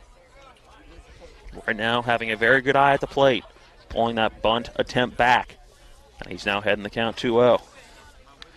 He'll square around again, pulls back. This one does find the outside corner for strike 1. Was that our only thing on this date in baseball history? That was it. I just wanted to let you know of the trade that ultimately sent Dontrell Willis from the Cubs to the Marlins. He turned out to be a pretty good one. 2-1 pitch, misses high as McCartney showed bunt again, pulled it back. He's now heading the count 3-1. As we will now have a mound visit for Hedgesville. McCartney will go down and meet with John Lowry Sr., and it looks like we are going to have a pitching change. We saw J.R. Luttrell warming up in the bullpen, so it looks like he will come in and pitch. Not sure who is going to go out to left field to replace him. We had someone else in the bullpen throwing a little bit. Don't know if that could be a defensive substitution or if Martin will simply stay in the game and work his way into another position, which could put either him out in left or someone else. We'll see. Pitching change on the field. We'll take a 1-minute break while J.R. Luttrell gets in his warm-up pitches. And we'll be back with more high school baseball on Talk Radio WRNR and TV 10. Life can get in the way these days. We all know that. Work commitments, social commitments, volunteer commitments, family commitments. You put your heart into all of it. You've got enough to worry about already. Your roof shouldn't be one of those things. Everything should just work.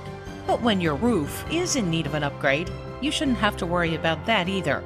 Modern Renovations, your 4-state roofing solution. Reminding you that home is where the heart really is. If you hang the WVU Medicine sign, certainly has helped take us to another level. He literally saved my life. It's just mind-boggling to me that he was able to do what he did. We're able to affect much more of a difference for our patients with these resources. Having people treated locally enhances their overall care. They treat you great, and they're down to earth in the West Virginia way that all West Virginians treat each other. Walk. 4 strikeouts. That walk could go against him.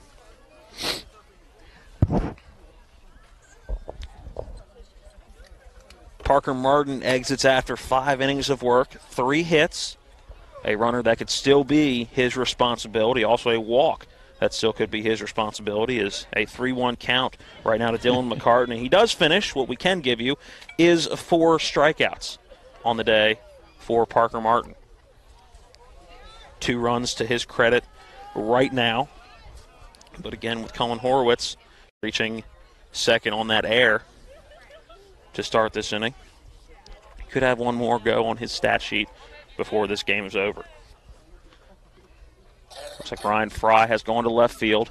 Here's a 3-1 pitch. That one misses high, and McCartney will draw the base on balls. So 2 runners on now is Luttrell's first pitch. Not often you see 1 pitch putting a guy on. It's not a hit.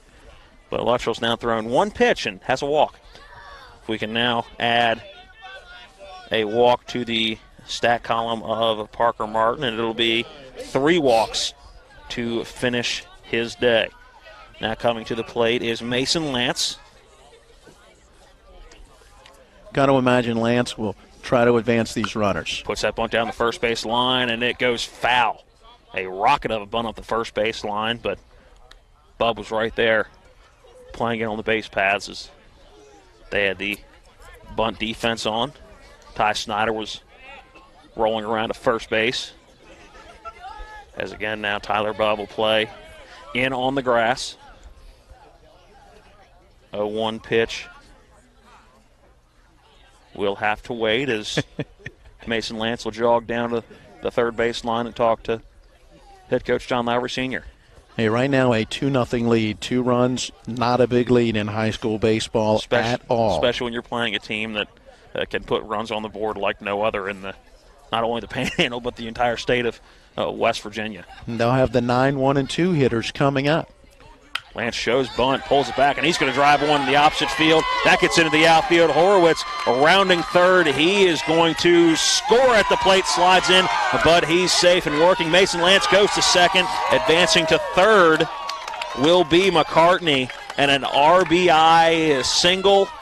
And advancing to second was Mason Lance. The infield playing in because the bunt defense showed bunt, pulled it back, and drove one into right field.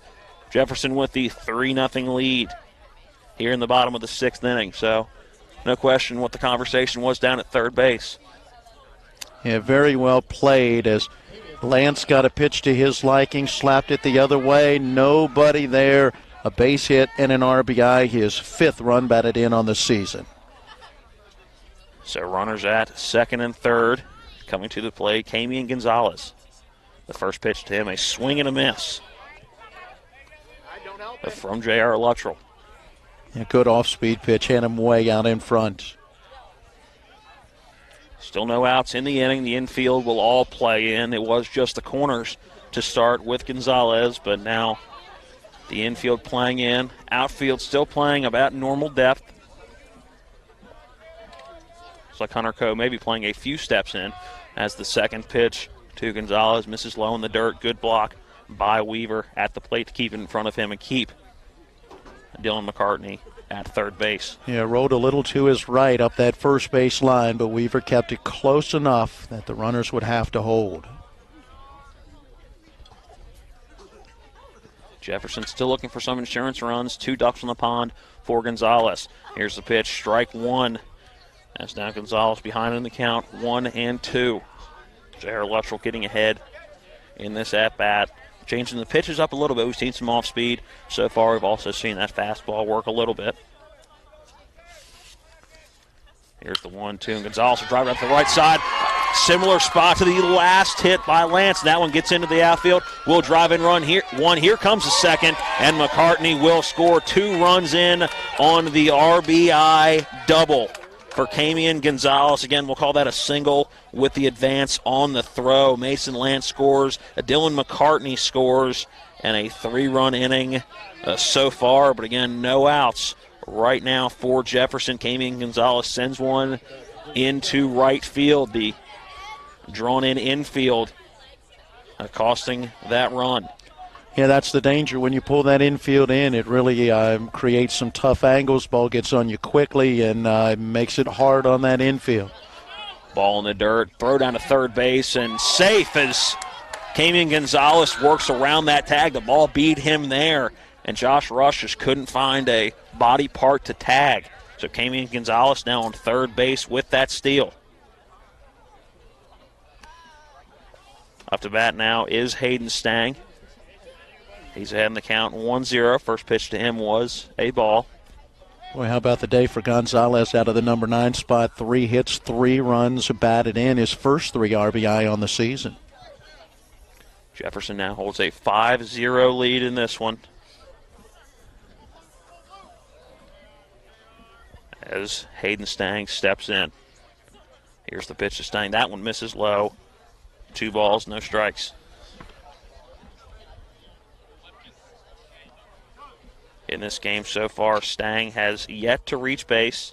Or I'm sorry, he has reached bases. He has to get a hit or walk in this one. Did reach on an error back in the second. Luttrell steps off momentarily, looking in, trying to get a sign that he and Weaver can agree on. He finds that sign, comes set. Here's the pitch to Stang. Stang rips it into right field. That's going to score another run. DeLauder brings it into center field as Stang will come around first, jog his way back, and another one in as Hayden Stang drives in his 4th of this season, an RBI single into right field. Jefferson now leads 6-0 in this one, bottom of the 6th inning. And that was just a ball ripped out into right center field. Stang all over that pitch. And that is 3 straight base hits after an error and a walk got the inning started. And that's the thing, man. You give Jefferson an inch and they'll take a mile. Corey Daly now up to the plate. Standing on that right side as Luttrell steps over to first. Works Stang back. Still no outs here in the bottom of the 6th. All this damage being done without recording an out. Here's the first pitch to Daly. Daly takes strike one on the outside part of the plate. And Daly is due. He's had a tough night at the plate. Yeah, for a guy who's batting .500, has struggled in this one so far. 2 strikeouts and a ground out. Check over back to first base. Back in time is Hayden Stang. 0-1 the count on Corey Daly. This is Daly's 4th at-bat all game. Here comes the 0-1. Breaking ball fouled off into the netting and then back into the Jefferson dugout. So Luttrell ahead now. No balls, 2 strikes. Matt Luttrell had worked 1 inning in relief prior to his appearance today. Had not allowed a run on 2 hits, no walks and 1 strikeout. Here's the 0-2 from Luttrell. Swing and lifted high into right field. Corey Daly, as Coe will run it down, he catches it for out number 1 and a big first out here in the bottom of the 6th inning. Hard to come by as the 6th batter of this inning was finally the first out for Hedgesville. 4 runs have scored so far here in the bottom half of this inning. 1 base runner on right now for Jefferson, and that is Hayden Stang. He resides on first base. Stevie Lee now back up to bat on the left side of the plate. He swings through strike 1. Had a big base hit his last time up, 1 for 3 on the ball game. Hayden Stang just a few steps off of first base with the left-handed Luttrell. 0-1 to Stevie Lee, lifts that one into left field, running underneath. That one will drop in front of Ryan Fry, and advancing on or stumbling. Will they get him at third base? Now in a pickle is Hayden Stang. He will not get back to second base as Stang was hoofing it towards third base. Tripped and fell right about in the shortstop territory. Gets in a pickle and will be thrown out back at second base. So Jefferson, not the way they wanted that, or make that Hedgesville not the way they wanted that second out, but in an inning like this, you'll take the outs any way they come. Absolutely, and a nice play there as Kyle West took that relay throw, ran right towards the runner, chased him back to the bag he came from, and made 1 throw to the second baseman to get the out. An excuse me swing for Zach Rose goes up the third base line. J.R. Luttrell, a great job going to get it, fires over to first base. Tyler Bubb brings it in for the 3rd out of the inning. So some interesting ways to get outs, number 2 and 3, but 4 runs across here in the bottom of the 6th inning for Jefferson. They now hold a 6-0 lead over Hedgesville. We'll bring you the top of the 7th inning. Hedgesville is going to need 6 to keep playing in this one. Jefferson just 3 outs away from their 6th victory of the season. We have the final inning of action coming up next. This is high school baseball on Talk Radio WRNR and TV 10. With 4 new car dealerships and 4 used car dealerships in 3 states, Parsons is the largest used car and fastest growing new car dealer in the tri-state area. Take Parsons Ford with huge savings on hundreds of new Fords, financing from 0%, Parsons' goal of financing for all, and Parsons' famous above-market trade-in allowances that help make Parsons #1 for used cars too. See why so many won't buy anywhere but Parsons Ford in Martinsburg. We became #1 by making you #1 first. Parsons. Ron Hawker here. You have no idea what Johnny's goes through to bring you the best seafood around. We have snow crab clusters, shrimp, crab meat, fish, all the best seafood you want at Johnny's. It's a tough job out here, but our customers are worth it. Johnny's with 2 great locations, 1456 Winchester Avenue, Martinsburg, and Route 11 South in Chambersburg.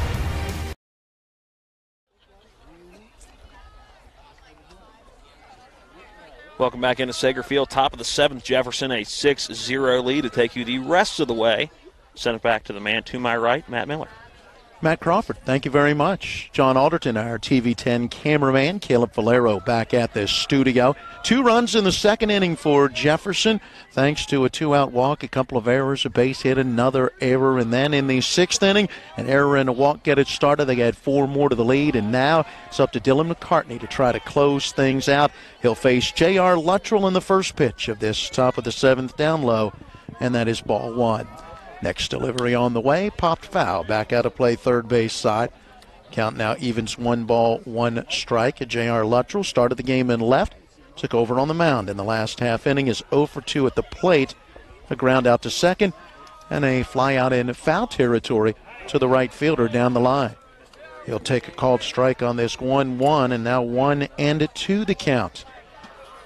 McCartney into a second full inning of relief after coming in back in that 5th inning, and gets Luttrell on a wave and a miss at a 1-2 pitch off the outside part of the plate, and that is the second, make it 3rd strikeout now for McCartney.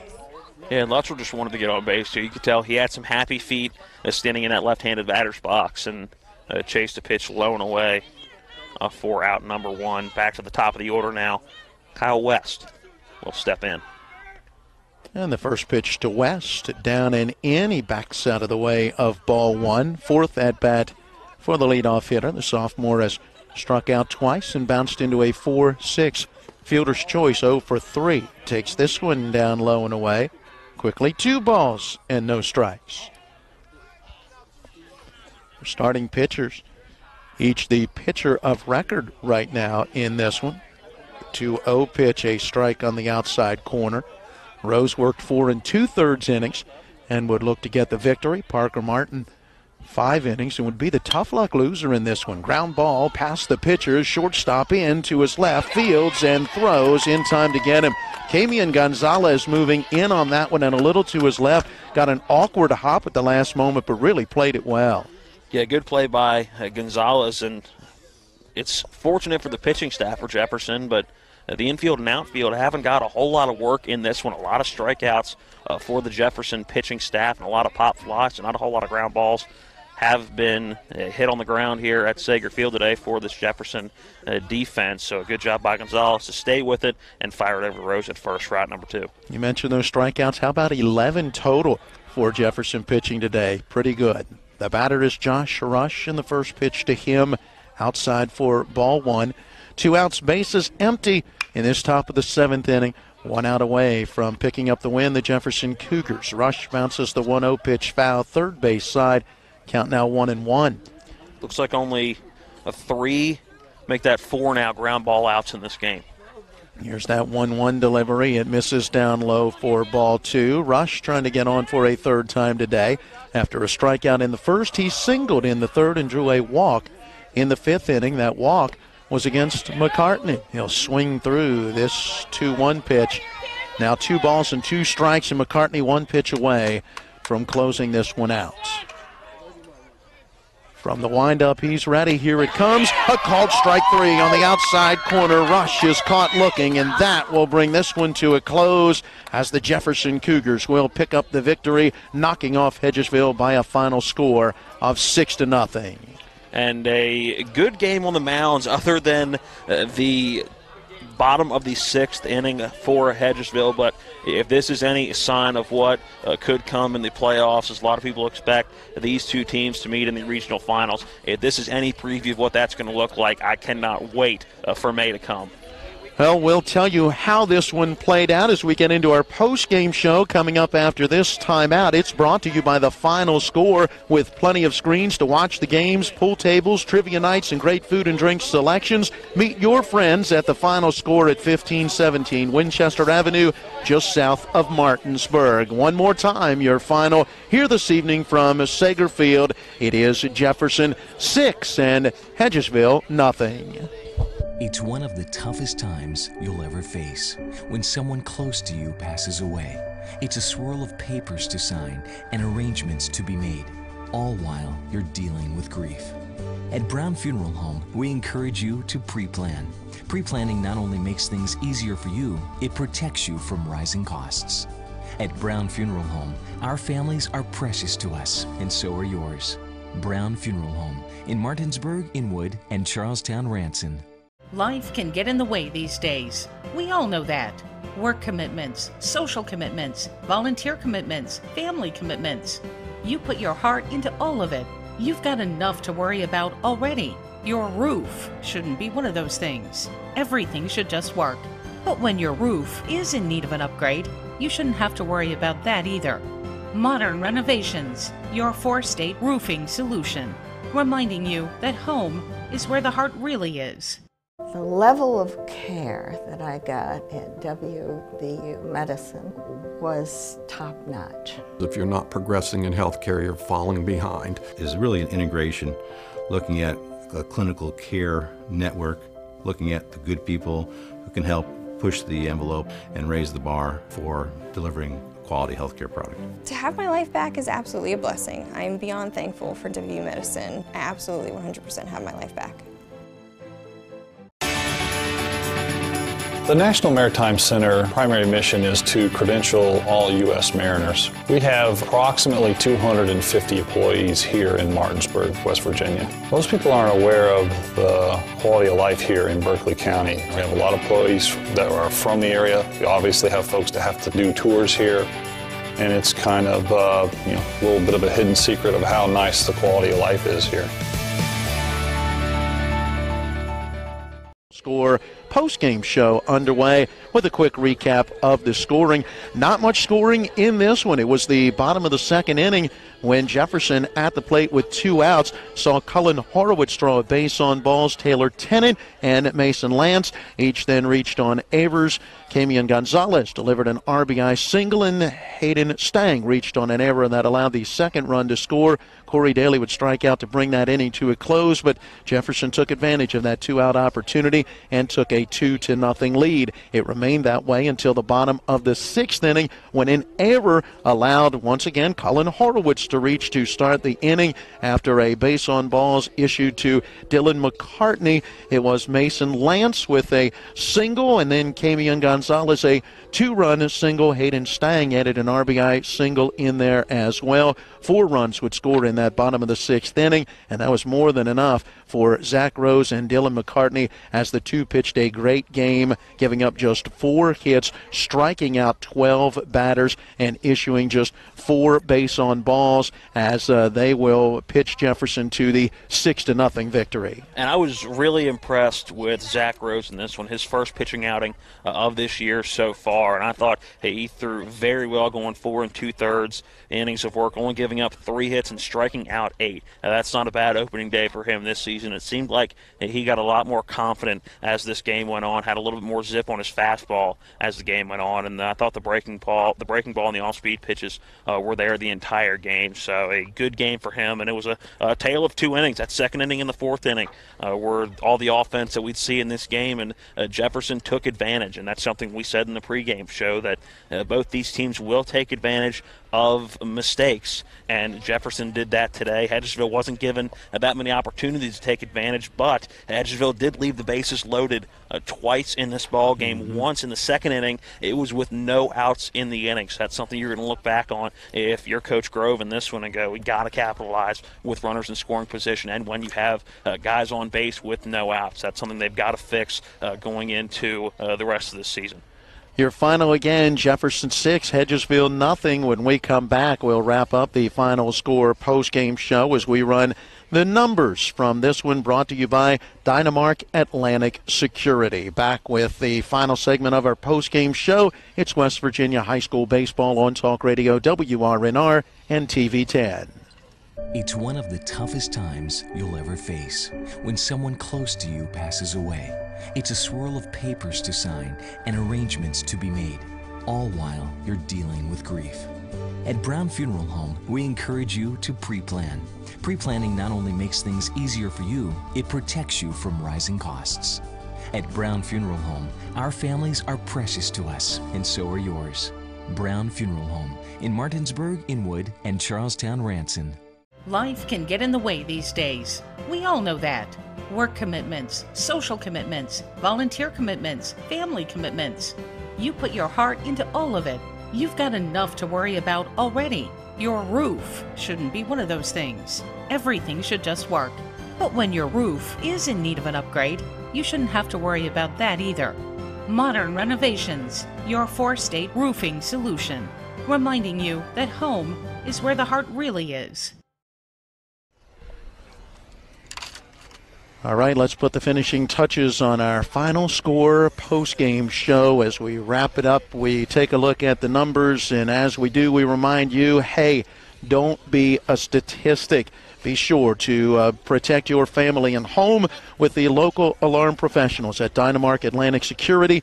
They have the solutions to meet your needs and local monitoring, too. You can learn more by calling Ben Copenhaver at 304-671-2158. Dynamark Atlantic Security. Pitching totals, we start with Zach Rose, the winning pitcher for Jefferson. 4 2/3 innings, no runs on 3 hits, struck out 8 and walked 2. Dylan McCartney in relief, no runs, 1 hit in 2 1/3 innings. He would strike out 4 and walk 2, 12 strikeouts in all for Jefferson pitching. Parker Martin, the tough luck loser in the start for Hedgesville, allowed 4 runs on 3 hits over 5 innings, but those runs not his responsibility. No earned runs as a result of the errors. Martin did strike out 4. He issued 3 base on balls. J.R. Luttrell went an inning allowing 2 runs on 4 hits in relief with no strikeouts and no walks. Hedgesville had 4 hits. Looking back through the box, Brady Weaver with an infield single. Hunter Coe had an infield single as well. Ty Snyder had an infield single. So you look at 3 of the 4 hits, and, Matt, they didn't even get out of the infield. Yeah, and it was a game. You take away 4 errors for Hedgesville, and you again capitalize on the second inning. The bases got loaded in the 5th inning, but you capitalize on that second inning, and this is a completely different ball game and a completely different feel to this ball game. So a couple of different moments, and we said in that second inning that was going to take. Whether that inning was big or not, we'd be able to tell later in the game. And when you don't score a run, obviously leaving the bases loaded and getting outs 1, 2, and 3 with 3 runners on, that's going to be a big turning point in the ball game. Meanwhile, for the Jefferson Cougars, they pound out 7 hits in total, but they got him at key times. Camian Gonzalez with the RBI single with 2 outs in that second inning, helping to plate the first run of the game, taking advantage of walks and errors. And then in that 6th inning, after an error and a walk started the frame, how about 4 straight hits? It's important when you get those hits, right? You got to string them together to bring in runs. Yes, Matt, I do find it's important in baseball to get hits, if that's where you're going with that. No, the importance is stringing them I just together, like giving you a hard know? time. Yeah, when you can get it to snowball together, you usually do get a lot more success. I'm sorry, you left me a curveball over the heart of the plate there. I know, you had to at least swing, and you took your swing. So final totals look like this. For Jefferson, 6 runs, 7 hits, no errors, 6 left, 2 in scoring position. Hedgesville, no runs, 4 hits, 4 errors. They strand at 8-5 in scoring position. Rose with the win, 1-0. Martin takes the loss, falling to 1-1. Time of the game, 1 hour and 58 minutes. Hedgesville falls to 5-1. Jefferson is now 6-1. All right, that wraps it up for us. Our next game broadcast will come your way on Monday of next week. We've got college basketball round of the Sweet 16 coming your way beginning tomorrow and Friday, the Elite 8 on Saturday and Sunday. And don't forget tomorrow as well, it is the opener for Major League Baseball, the Washington Nationals and the New York Mets. How about Jacob deGrom against Max Scherzer, the last 3 National League Cy Young Award winners, as Scherzer won 2 in a row before DeGrom took it from him last year. That should be a good one at Nationals Park. They throw out the first pitch at 1:05. Pregame coverage will begin here at 12:30, and then the Cubs and Rangers throw out the first pitch at 4:08, and we're going to be at the final score for that one in a live Miller Time broadcast from 5 to 7. So come out and join us at the final score and check out some of the. Watch Matt crying his Coke when his Rangers get thumped by my Cubbies. What? This is the only game we're probably winning all year. So anyway, looking forward to that, and we encourage you to come out and join us for Miller Time there tomorrow. All right, special thanks to each of our sponsors supporting our coverage of high school baseball. We thank you for joining us at each of our broadcast entities. Thanks goes to John Lowry Sr. as well as to Eric Grove, both head coaches, providing information and interviews for today's broadcast. And thanks to Bill Stewart, also to Richard and all of those who have been a key part, athletic directors, associate athletic directors, folks here at Sager Field, for their help and support and hospitality with our game broadcast. It is always greatly appreciated. For our studio engineer, Caleb Falero, for our TV10 cameraman, John Alderton, and for Matt Crawford, I'm Matt Miller, wrapping it up, reminding you the final score, Jefferson 6 and Hedgesville nothing until Monday. So long, everyone.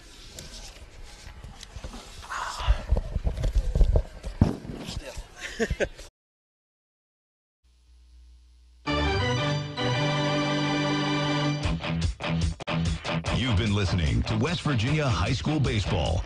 Today's game broadcast has been brought to you by Miller Honda, Cox Holiday Professionals CPAs, Brown Funeral Homes, Miller's Chrysler Dodge Jeep Ram, the Mirius Group and Ameriprise Financial, WVU Medicine Berkeley and Jefferson Medical Centers, Parsons Ford, W. Harley Miller Systems, D&N Auto, the Mortgage Center, the Hagerstown Suns, Haas's Steak and Sea, the Final Score, and Dynamark Atlantic Security. For the continued excitement of high school, college, and Major League Baseball, keep it tuned to FM 106.5, AM 740, Comcast Cable Channel 10, and online talk radio WRNR.com. All rights reserved.